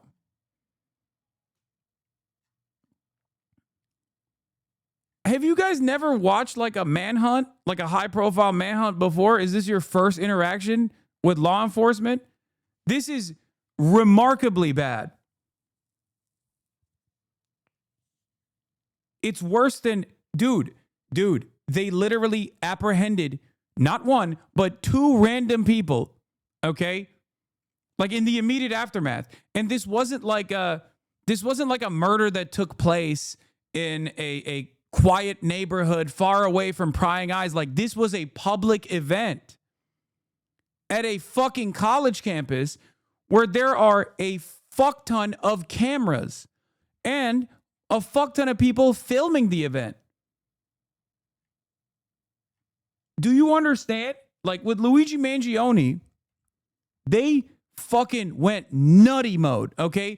They put the fucking island on lockdown. They put New York City, Manhattan on lockdown instantly. No one in, no one out. He still got away. And they still were incompetent in the process, but at least like it seemed like there was a fuck ton more effort and fuck ton more competence.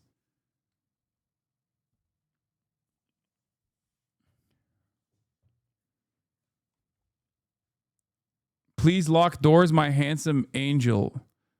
Okay.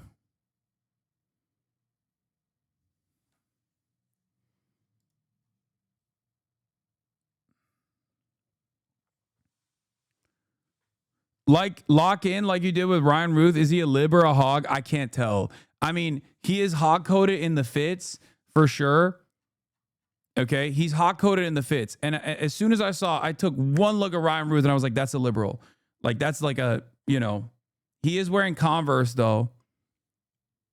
Hogs wear Converse, too. Converse is a lib shoe. I mean, I don't know. I think he might be griped up.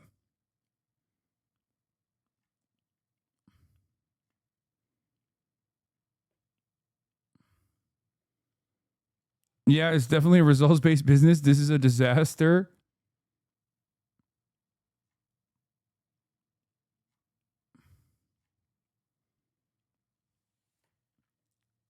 I will say, like, how many fucking libs are in Utah, dude? I mean, there's some, but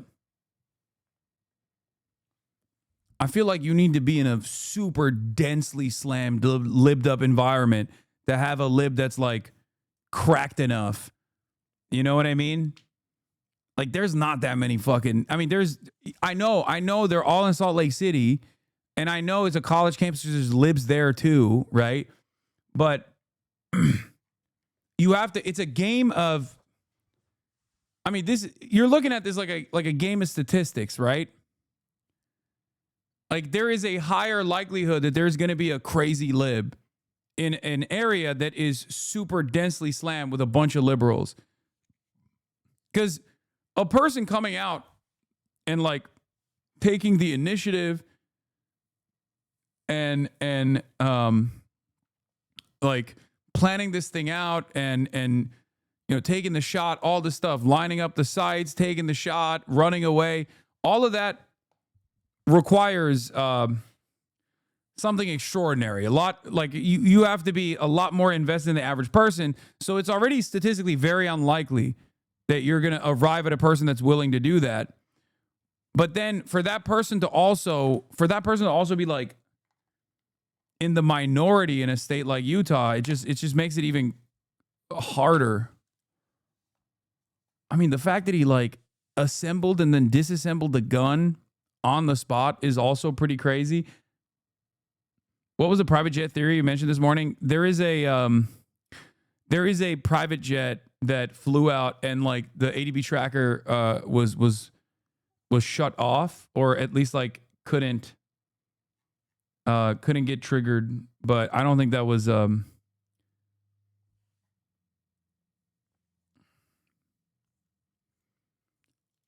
that's not crazy. It's easy to do that. Dude, that's not that easy, man. And it wasn't an AR. Chatters, you say, okay, let me tell you something. You say like, oh, first of all, the gun's not even an AR. It's a bolt action rifle. Okay. That's number one. Number two, even if you were to, even if it was an AR, okay, it's not that easy to fucking assemble an AR and then make sure that it's working and then shoot a person, a human being. Like, that's not. Why are you saying it is? It's not. A lot can go wrong. There's so many points of failure. This isn't fucking Call of Duty.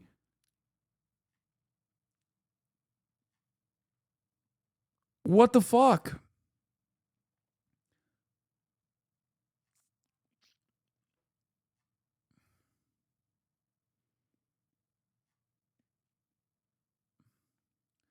Plus, he didn't even have an AR anyway. It was a bolt action hunting rifle. This is why it makes me feel like this guy is at least like military trained or something, but I don't know. Maybe it's Utah. Maybe there's a lot of fucking people who grow up around farms. They go hunting at an early age.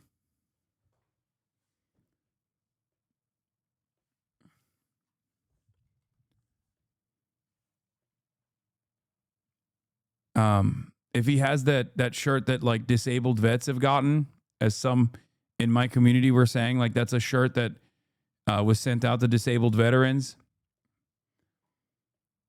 Even narrowing the timeline, he could have I guess he could have a disabled veteran relative if it's not himself, because he looks too young.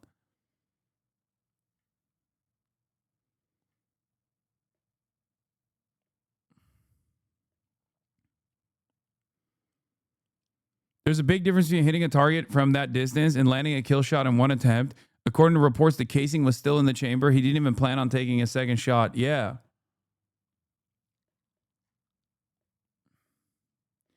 I'm a disabled veteran and never got that shirt. Well, L for you, chatter. That's a L, big dog.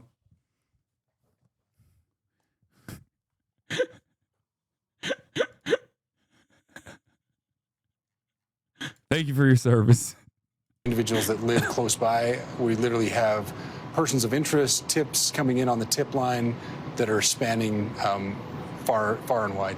Hope you at least got maximum disability. You know what I mean? Hopefully you got 100% at least. So you got your shit paid out.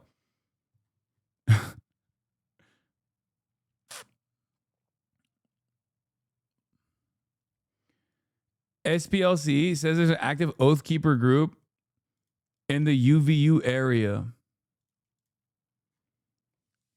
Great.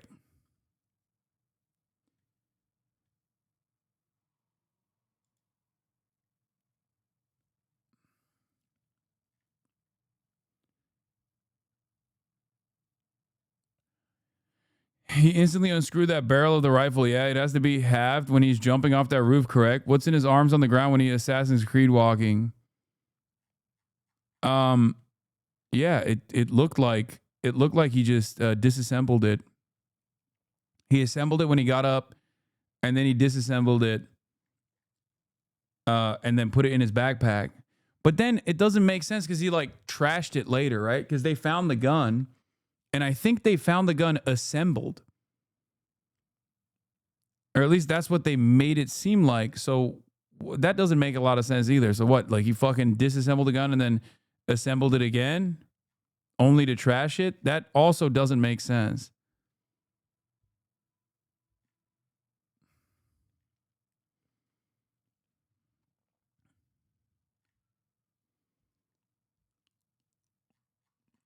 Is he wearing meta glasses in the new angle? No, I don't think so. The focus was inside the courtyard area where the shooting had unfolded. Abby? Yeah.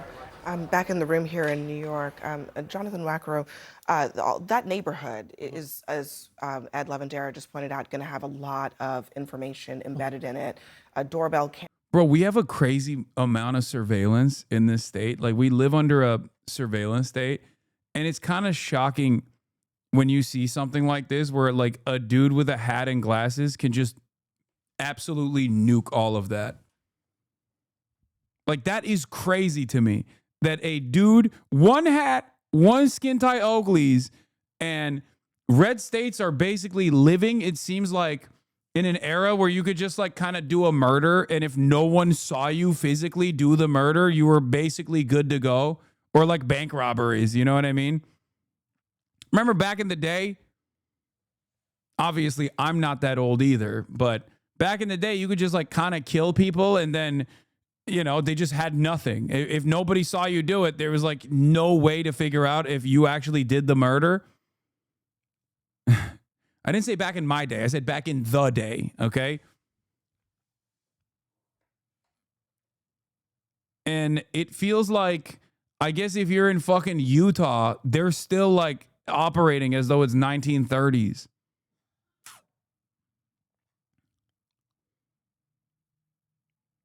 Looks like the weapon is in his hands, wrapped in a shirt. You can see him handle it as he climbs down.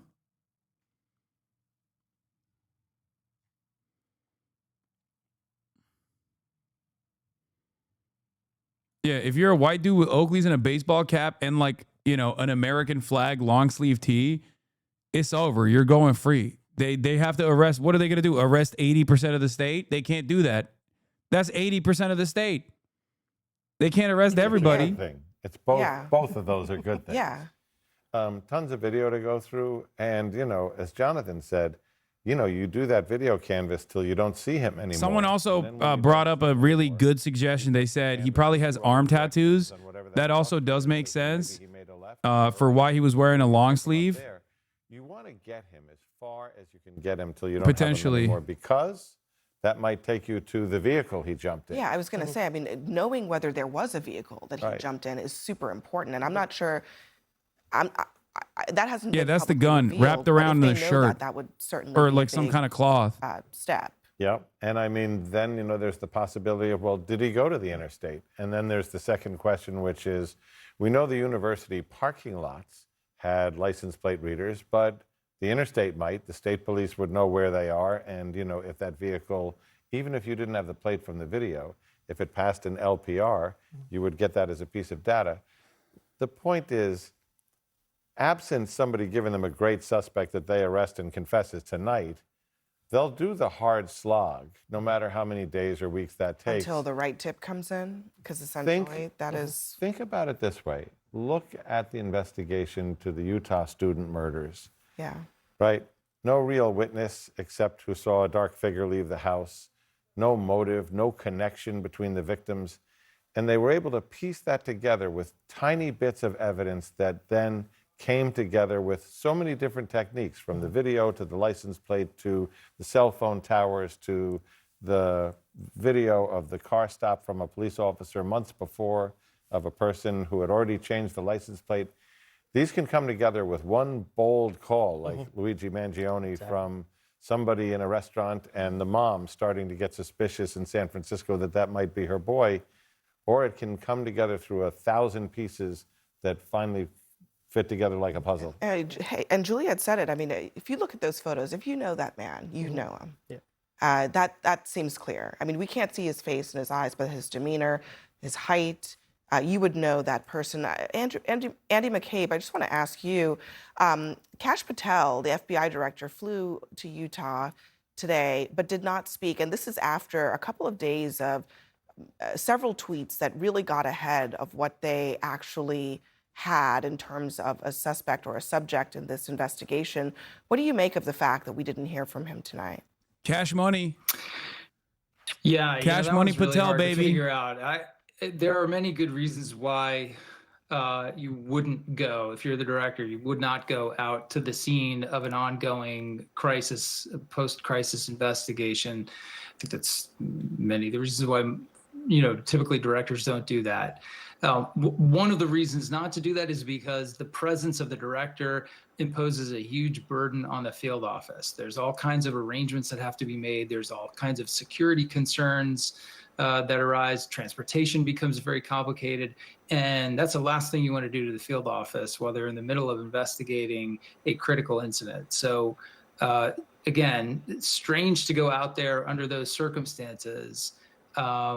Why he went and then did not say anything at the press conference, I really don't know. I'm a bit at a loss to understand what was the purpose of going out there. If you're there, you probably want to at least make very perfunctory comments about appreciating the hard work of the men and women that are doing the investigation, and of course thanking your partners for the sort of access and the relationship that you have. So yeah. It is puzzling. I don't even know how to kind of guess at that at this point. Yeah, I am curious. So Jonathan Wacker, do you have any thoughts about that? No, it is odd, right? Because you announced that both the deputy director and the director were there. They came out. Yeah. They walked the site. They assessed it. Now you're sitting at a press conference in front of the nation, and there's silence. Again, it's something that. Again, and that burden of the director and the deputy director in the field office, I mean, we were just talking about how much they have to do, how many tips they have to go through. Mm-hmm. Helpful, unhelpful in this moment? It can be detractive, right? I mean, it's not additive to the investigation. There is that risk that when your boss's boss and your boss's boss's boss show up together, that the distraction is we're going to put a lot of effort into briefing the bosses. Right. And the briefings were definitely mentioned tonight. Right. So about everything we know and everything we're doing and answering their questions. That's time when the leadership is focused on briefing their bosses instead of leading the investigation. It can be very distracting. When they canceled the noon press conference because of fast developments in the case and announced that the director was flying out, I speculated two things. One, there's a break in the case and they're going to announce a name or an arrest. Or two, that there isn't a break in the case, and they wanted to bring the power and voice of the FBI director to generate more coverage, which just makes it odder that he did show up dressed in an FBI raid jacket and jeans, and then didn't speak. It's just and that was a lost opportunity. If nobody else will say it, I will. This guy looks a bit like Charlie Kirk himself. Very strong possibility we're in a Looper-style situation. That was the moment to reassure the public from the director's point of view. If you're there, tell the... Bro, I mean, they've run out of options. They have no idea. Might as well go with this. Don't let Kash Patel see this. He's going to run with this narrative, okay? If you see Kash Patel, if Kash Patel sees this, he's going to go along with it. Anything is possible. Anything is possible, man. Yes, I have seen the transvestigation of the shooter. This is a moment of incredible tension for this country. And it strikes me that, particularly on the right, there's been a skepticism about this idea of foreign influence and even this word disinformation.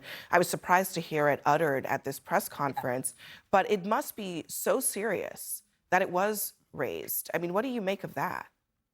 It is, I want to sort of pick up on the narrative of what is Kash Patel, the director of the FBI, whose biography is not consistent with the biography of former FBI directors, and who has made fundamental mistakes as an FBI director over the last 24 hours, getting ahead, tweeting an investigation, being wrong, focusing our attention on an Arab American or some crank in the crowd. All of it distracting. That is what they did, by the way. They did. They literally, oh my God, that was actually kind of funny. They immediately went and arrested the only Arab dude in the crowd. Turns out he was a fucking Heritage Foundation guy. They arrested the only Arab guy in the crowd. And it turns out he was a fucking Charlie Kirk supporter. The state is looking at this. It's worried about disinformation. And they interrogated him, and then they have to release him. People who but they also on revealed him. his name in the process. All citizens of Utah. And I thought that was interesting, and I don't know if that explains why Patel was not. Why are you milking an assassination for meaningless content? Fantastic take, man. You're right. I should actually refuse to look at CNN. Have you seen any of the major news outlets? This is the news, okay? Obviously, I have my own proximity to the story as well, but, you know. People are angry. The president is directing our focus on a theory of the case that we have that is just not true at this stage. We don't know who the guy is. We don't know what his motivation is. There's allegations about various groups and identities and sexual identities that are just not true. And that's where the Chinese I did cover the space with the threats being made to HBCUs. That pit Americans the DNC headquarters received a bomb threat as well. When we are looking for leadership, it is important to commend the governor. As a former sniper, I can say that this accuracy doesn't require professionalism. You do need some experience, maybe 100 to 200 rounds total with a scope and a bolt action. However, what makes me think this was a professional acting is the fact that he got away so far that requires planning in cold blood, considering the amount of cameras and smartphones around. That's what I said. Like, I think the shot is also, I think the shot also requires training, especially when you're killing someone, like a human being, okay? But the fact that he was able to, like, set this up and then get away with it, and it's not even like, it's not like a totally random situation. Like, this is a major event. There are thousands of people there, and there's hella cameras everywhere. And even on the cameras, if you notice, like, his face is hidden. Like,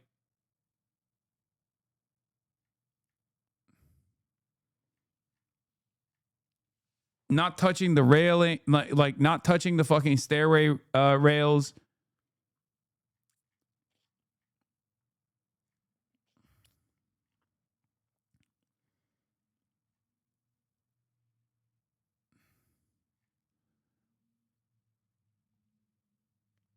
I don't know. The bullet drop was calculated within a margin of error too, even if he wasn't aiming for the neck. The guy's a trained professional. There is no way that he left zero DNA behind. Also, that's the other thing. Like, how do you not leave any? Like, I mean, sure, you got the arm sleeves, right? No arm hairs or anything, but like nothing. Like, you were on the gravel. He was laying down on the gravel. No hair.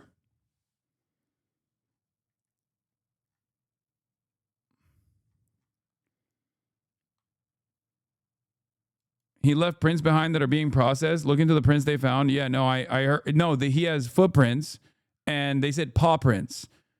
I don't think they said fingerprints.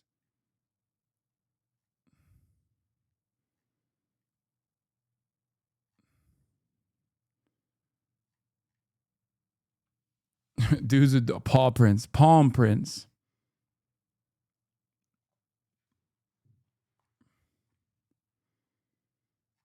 Manimal. Yeah, he is a manimal. Politics saying now I am nervous about my public opinions, which is perfectly valid. Yeah. I mean, a lot of people are scared. You know, Congress talks about, well, we want security details. But as Jonathan knows better than anybody, okay, so that's 6 person for 540 members of Congress, which comes out to 3,000 something. You'd have to double the size of the Capitol Police to be the equivalent of the Philadelphia Police Department. We also have all of these hoax calls, swatting calls into HBCUs. Also, fucking guy who left nothing behind. I can't believe that they were. I can't believe that they were making it seem as though this dude was But there is a trans activist that put imprints on the bullet. Of copycats or retribution, and if I were not just a member of Congress, but anybody in the public sphere. Right? Article about the shirt. And is the FBI, our law enforcement? Last year, Holoscope Mag, we looked into why the specific shirt is in so many thrift stores and found out the charity behind it produces them en masse to guilt potential donors. Society have normalized violence, right? And we became comfortable with that. Wonder how the DVNF is going to feel now that their shirts are going to suddenly get very popular in a very different context. Since Luigi Mangione. Have you seen the shirt? Land of the Free Shirts, a national thrift shop stable, come from the most insidious veterans charities. Targeted killings tied to ideology have become almost the norm. This is the 3rd or 4th assassination attempt that we've seen, and it's not going away. And just going back to, that there's a killer on the loose. This individual went all the way through the pathway of violence. Wait, what is this? The ATF bulletin said the agents found engravings that are interpreted as expressing transgender anti-fascist ideology on an ammunition inside a weapon believed to have been used by the murder of Kirk. 2 law enforcement sources told CNN that agents quickly ran an initial search on one of the markings, including a series of arrows, which analysts initially interpreted to be a connection to the transgender community. That information remains unverified. Oh my God. Oh my God. It's literally the fucking bullet markings. Oh my God. Oh my God. They're so stupid. Oh my God. No, it's the fucking, no, it's not Iron Front, dude. No, it's TRN. It's most likely TRN. And it is literally the fucking, the stamp that they put on the back of the bullets. Oh my God. How can you be at the ATF? How can you literally be at the ATF and not know that these are like regular stamps that they have? Yeah, that's it.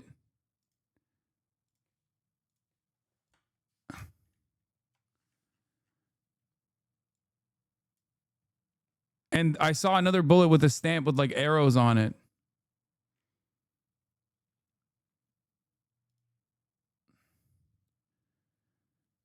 Our Bureau of Alcohol, Tobacco, and Firearms knows nothing about ammunition. They thought that an arrow imprinted on a cartridge was a transgender symbol. It's actually a head stamp. Every cartridge on Earth has this. Some have arrows. It identifies the manufacturer. Idiots. How are people at the ATF unfamiliar with like common... No, it can't be, right? Like, it has to be something different, right? There's no fucking shot. There is no shot that the Bureau for Alcohol, Tobacco, and Firearms is so oblivious to shit that is a common practice.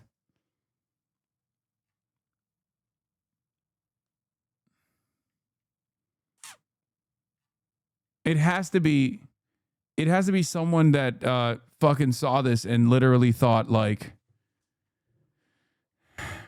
that's why it was in the preliminary assessment. Some fucking dumbass said it, most likely, I assume. And then it was in the preliminary assessment and it wasn't actually a part of the final analysis, but it got leaked to Steven Crowder. it got leaked to Steven fucking Crowder, so we just went out with it. And then Wall Street Journal and CNN both, in an effort to not be outflanked by Steven Crowder, went along with this information as though it was valid because they probably saw that the report was valid, but without making an additional assessment on whether or not this was ready for this was finalized and ready for approval.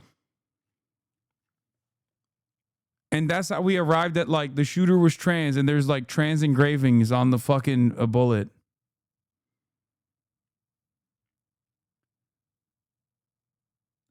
Insane that this is still up. Yeah. Wall Street Journal just posted this and did not even retract it.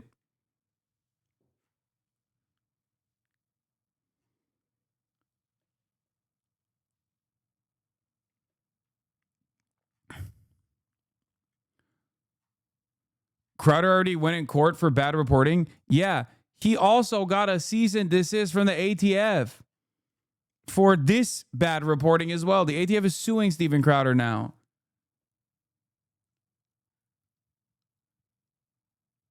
That's also criminal liability too, because you're technically interfering in an active investigation.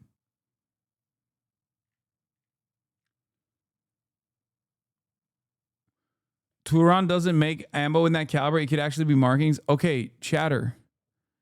It might not be Turan. It might not be Turan. It might be a different thing that they, it might be a different bullet marking that they thought was like pro-trans or something. What's more likely, that the shooter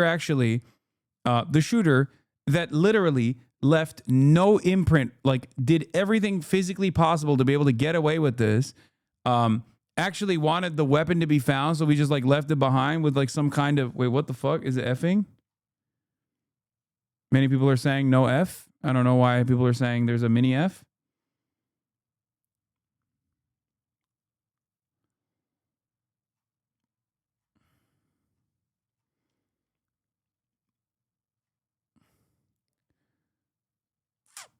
Anyway, after a few followers mentioned they thought this might be referring to a manufacturing stamp, I had a quick look. Many manufacturers stamp with arrows, iron sights, or initials, including TRN. This seems like something that anyone in law enforcement should know if they aren't a podcaster. I don't understand how you can be at the ATF and not know that. Paw prints are a dead giveaway, but sure, keep lying to the masses. That's true. He is a manimal. Yeah, it's right. You're right. I'm going with that as well. The shooter must have been half man, half animal. He gave paw prints away. Oh, fuck me, dude. Holy shit.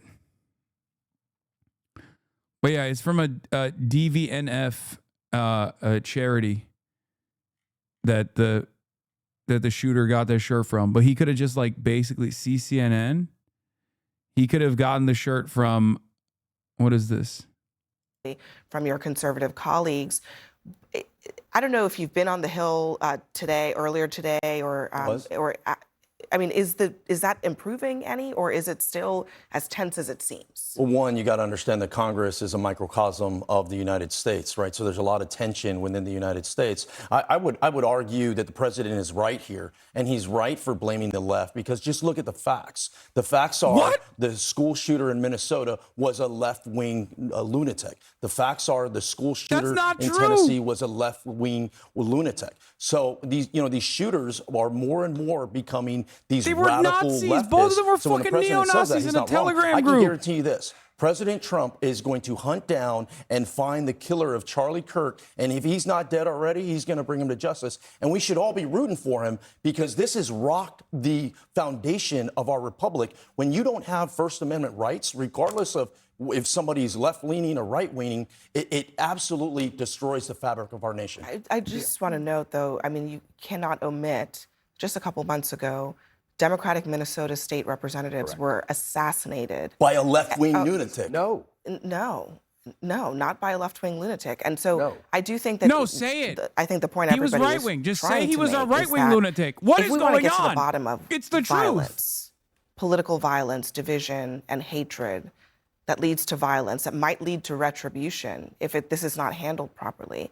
Don't we have an obligation to talk to all of us, not just to talk to one I hate this shit, part bro. of the country? The I think that's what you saw tonight, right? The reason why we had this press conference was to put everybody's eyes to find this killer, right? And needed everybody, regardless of who was tuning in or not. The sooner we find this murderer, the better this country is. And if we don't find it, it'll be at a detriment to everybody. Sure. Congressman, with all due respect, this country is hungry for leaders.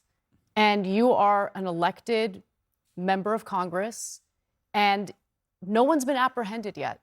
I understand what you're saying about political violence, and there has been political violence perpetrated by individuals who identify as on the left. But there's also been political violence perpetrated by those who are clearly on the right, as the attack on Nancy Pelosi's husband makes abundantly clear. Please, I am begging you, lead the country from your position of power and try to bring the temperature down. I knew Charlie Kirk personally. Right. Charlie Kirk and I disagreed on almost every political issue. Mm-hmm. But what I appreciated about Charlie Kirk is he provided a platform for people like me to speak to a completely different audience and make my case. And I appreciated that about him, and I would like it if members of Congress, both on the left and right, found a way to harbor those types of conversations, both on the House floor, the Senate floor, and also on shows like this. Well, first off, if anybody is murdering, if anybody is using political rhetoric and using political violence to silence their people that they don't agree with, we should all be against that. We should all push towards curbing that. Not just elected officials, but everyday individuals should also push for that. And part of that is we got to hold one another responsible and accountable. We can't just say, oh, it was somebody else's fault. All of us play a role in this. And look, I think the president is bringing us together. The fact that, you know, we forget it's 9/11. We forget it's the Memorial Day of 9/11.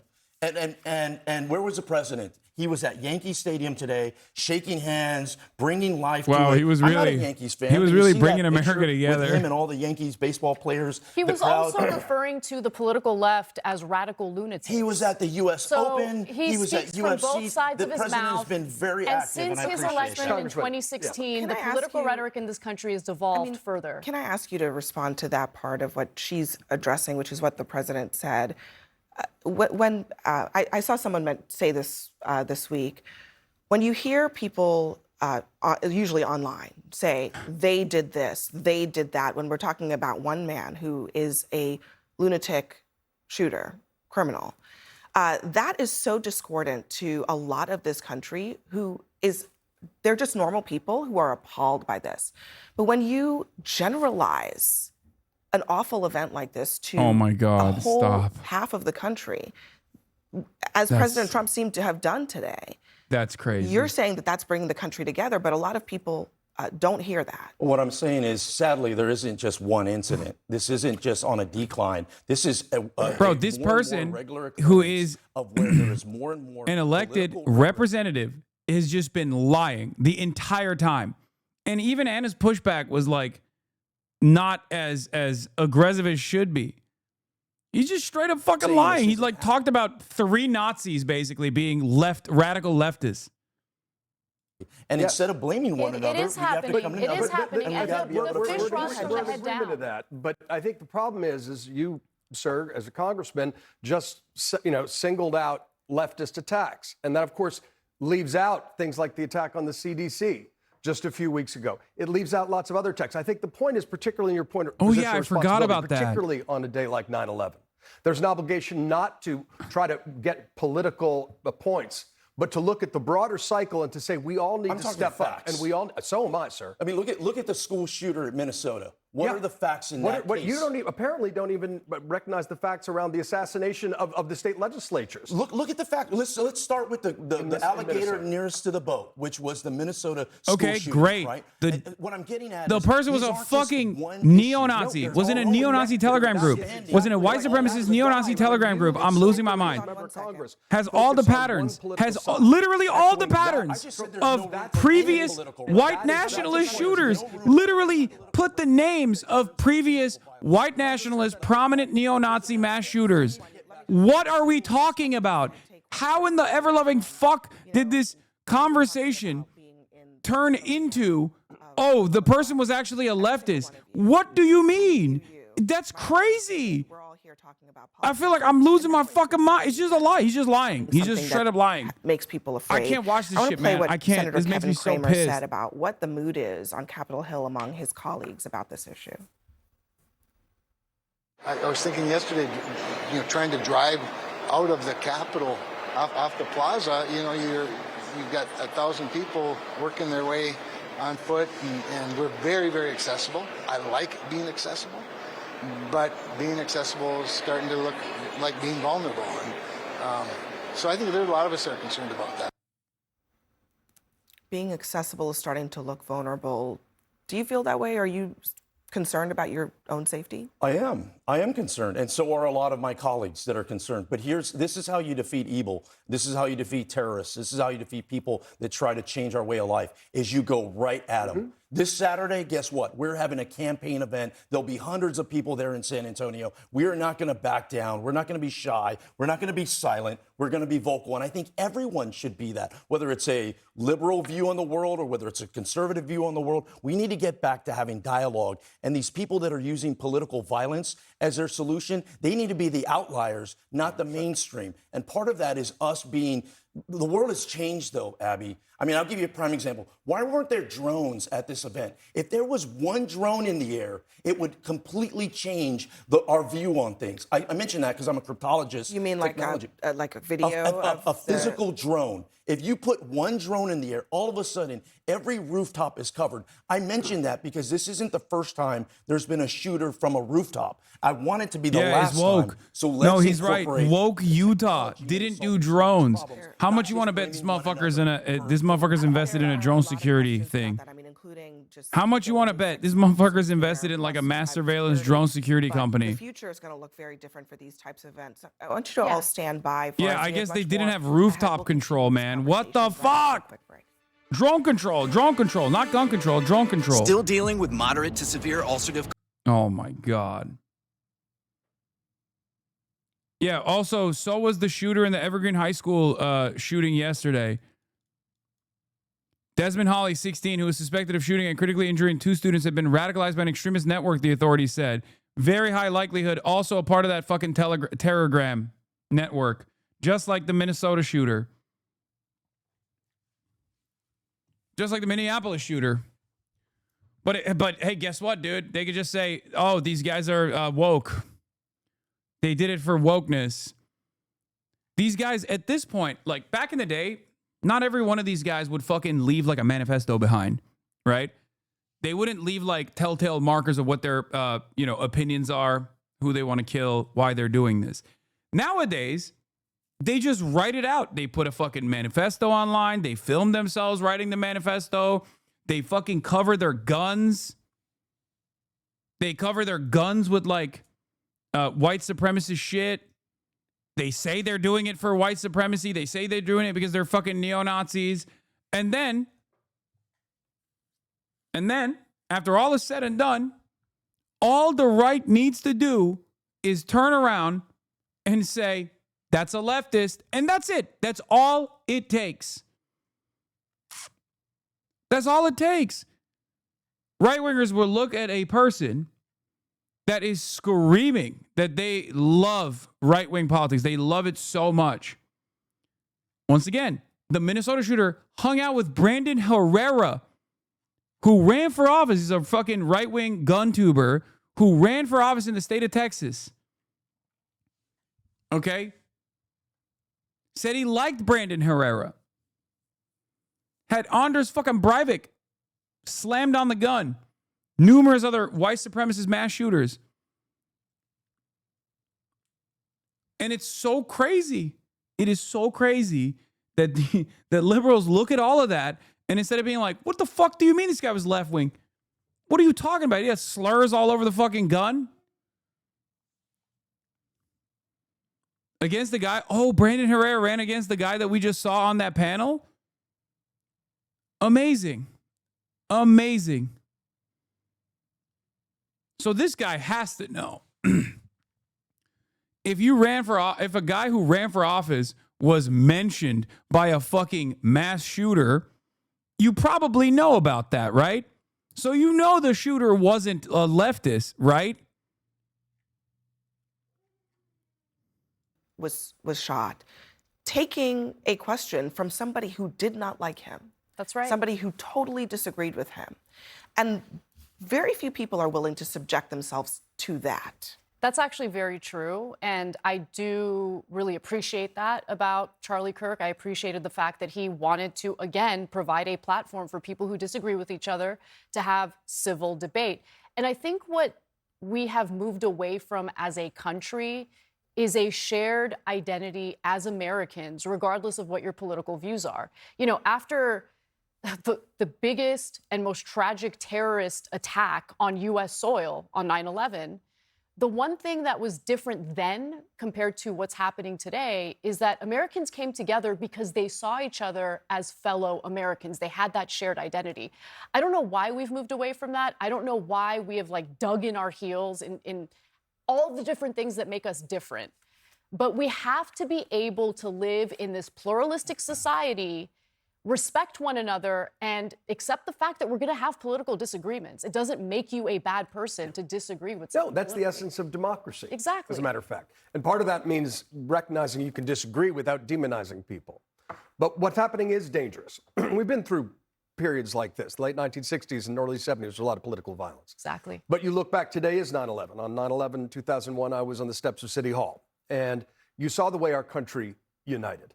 And we to kill can't wait Muslims. for man-made disasters to unite. But To the kill problem is we are random not people uniting. After far, January far 6th, away, our by country the way, did not that had unite. nothing to do During with COVID, it. Our country did not unite. And also So their we do need neighbors more too. leaders who That stand too. up and say, we need to focus on Company, what unites the us, country not what was so we united. Can't demonize people we disagree with, and political violence is always wrong, whether it's on quote unquote your side of the aisle or the other side. John, let me give you an example of where this is working. Why am I here in New York? I'm here in New York because there's a bipartisan congressional delegation that came here to D.C. Came here from D.C. As part of the House Homeland Security Committee, both Democrats and Republicans going and visiting the 9/11 memorial together. Right now on Capitol Hill, you can't get Republicans and Democrats to be in the same elevator. More or less get us to travel with one another and spend this. But I tell you what, that was the first time that I had visited that memorial, and it was somber, the emotions I went through. I spent 20 years in the military. You know, I remember 9/11 like it was yesterday. Like less than a week later, I was in Afghanistan. So here was an area that really changed the whole scope of my life, as did a lot of other veterans that served in Iraq and Afghanistan. So to your point, it is happening. There are some bipartisan moments that are occurring, but there needs to be more, and they also need to be more public. Yeah, and people need to be honest that they're happening, because some people don't even want to admit it. And next for us, I want to talk about a disturbing revelation from the governor during that news conference that we just brought you about foreign actors in all of this discord.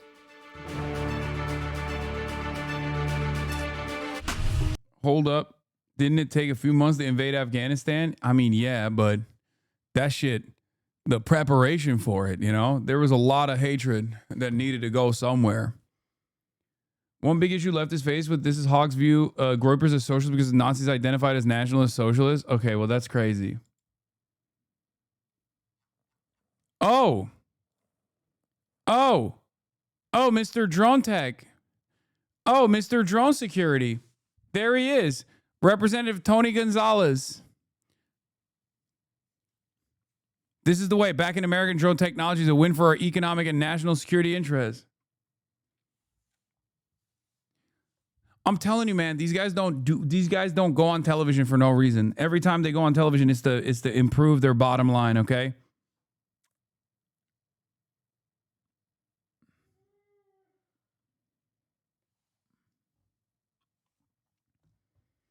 They about to blame this on China if they don't find the shooter tomorrow? No, they're just going to keep blaming it on trans people. Like, and the left. That's also part of the reason why I'm like, you know, just, I don't even know what to say anymore. It's just,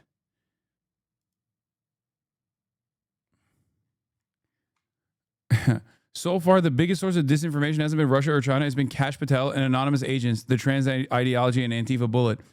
Remarkable statement from Governor Cox on social media aftermath of Charlie Kirk's murder. There's a tremendous amount of disinformation. He says there are bots from Russia, China, all over the world that are trying to instill disinformation. I would encourage you to ignore those. You know what's funny about this is like, this is us. This is homegrown. That's your fucking neighbors. That's your followers, Governor Cox. That's the motherfuckers who voted for you that are running around being like, that's right, Antifa, transgender, Antifa. That's the ones who are running around. It's the fucking president. It's the president that's spreading misinformation. The president is literally implying over and over again that this is a leftist assassination. There's no information whatsoever. He's like, well, it's done. It's over. You don't even need to find the guy. I already know who it is. We're doing it to ourselves, and dumb fucks, both on the left and the right, okay, still keep going, well, it's got to be the goddamn Chinese. Let me tell you, all of this misinformation got to be the goddamn Chinese and the Russians. No, man. It's a dude named Hank, okay? It's Brave Eagle Patriot 1776 on Twitter, okay? Maybe some of those guys are, you know, not coming from China, but India usually. But like most of the time, it's the dumb fuck Americans who are homegrown misinformation specialists, okay? We just watched a Republican elected representative go on national news, on CNN, primetime, and just straight up lie through his fucking teeth. He said, well, it's the left. It's the left. It's always the left. Talking about like three different neo-Nazi mass shooting incidents that have taken place in the last couple of months, claiming that those guys weren't neo-Nazis at all. They were just leftists. Yeah, we can just keep going. Oh man, it's the Chinese. Yeah. Why don't we have healthcare? It's the Chinese and the Russians, dude. It's really fucked up. It's the goddamn Chinese and the Russians. Why do we have so many guns on the street with no reasonable gun control solution? Up the goddamn Chinese and the goddamn Russians, dude. Great. Let's not fix anything, okay? Maybe throw Hamas in the pile. Throw Iran in the pile. It's the Iran. It's the Iranians.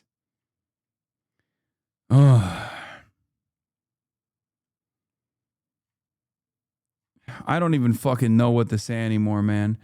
All right, I got a lot going on, obviously, and I have to work on it. This one chatter keeps saying audio delay over and over again, which is really funny. Stop. You're the only one who keeps saying there's audio delay. It might be an issue on your end, but I gotta go.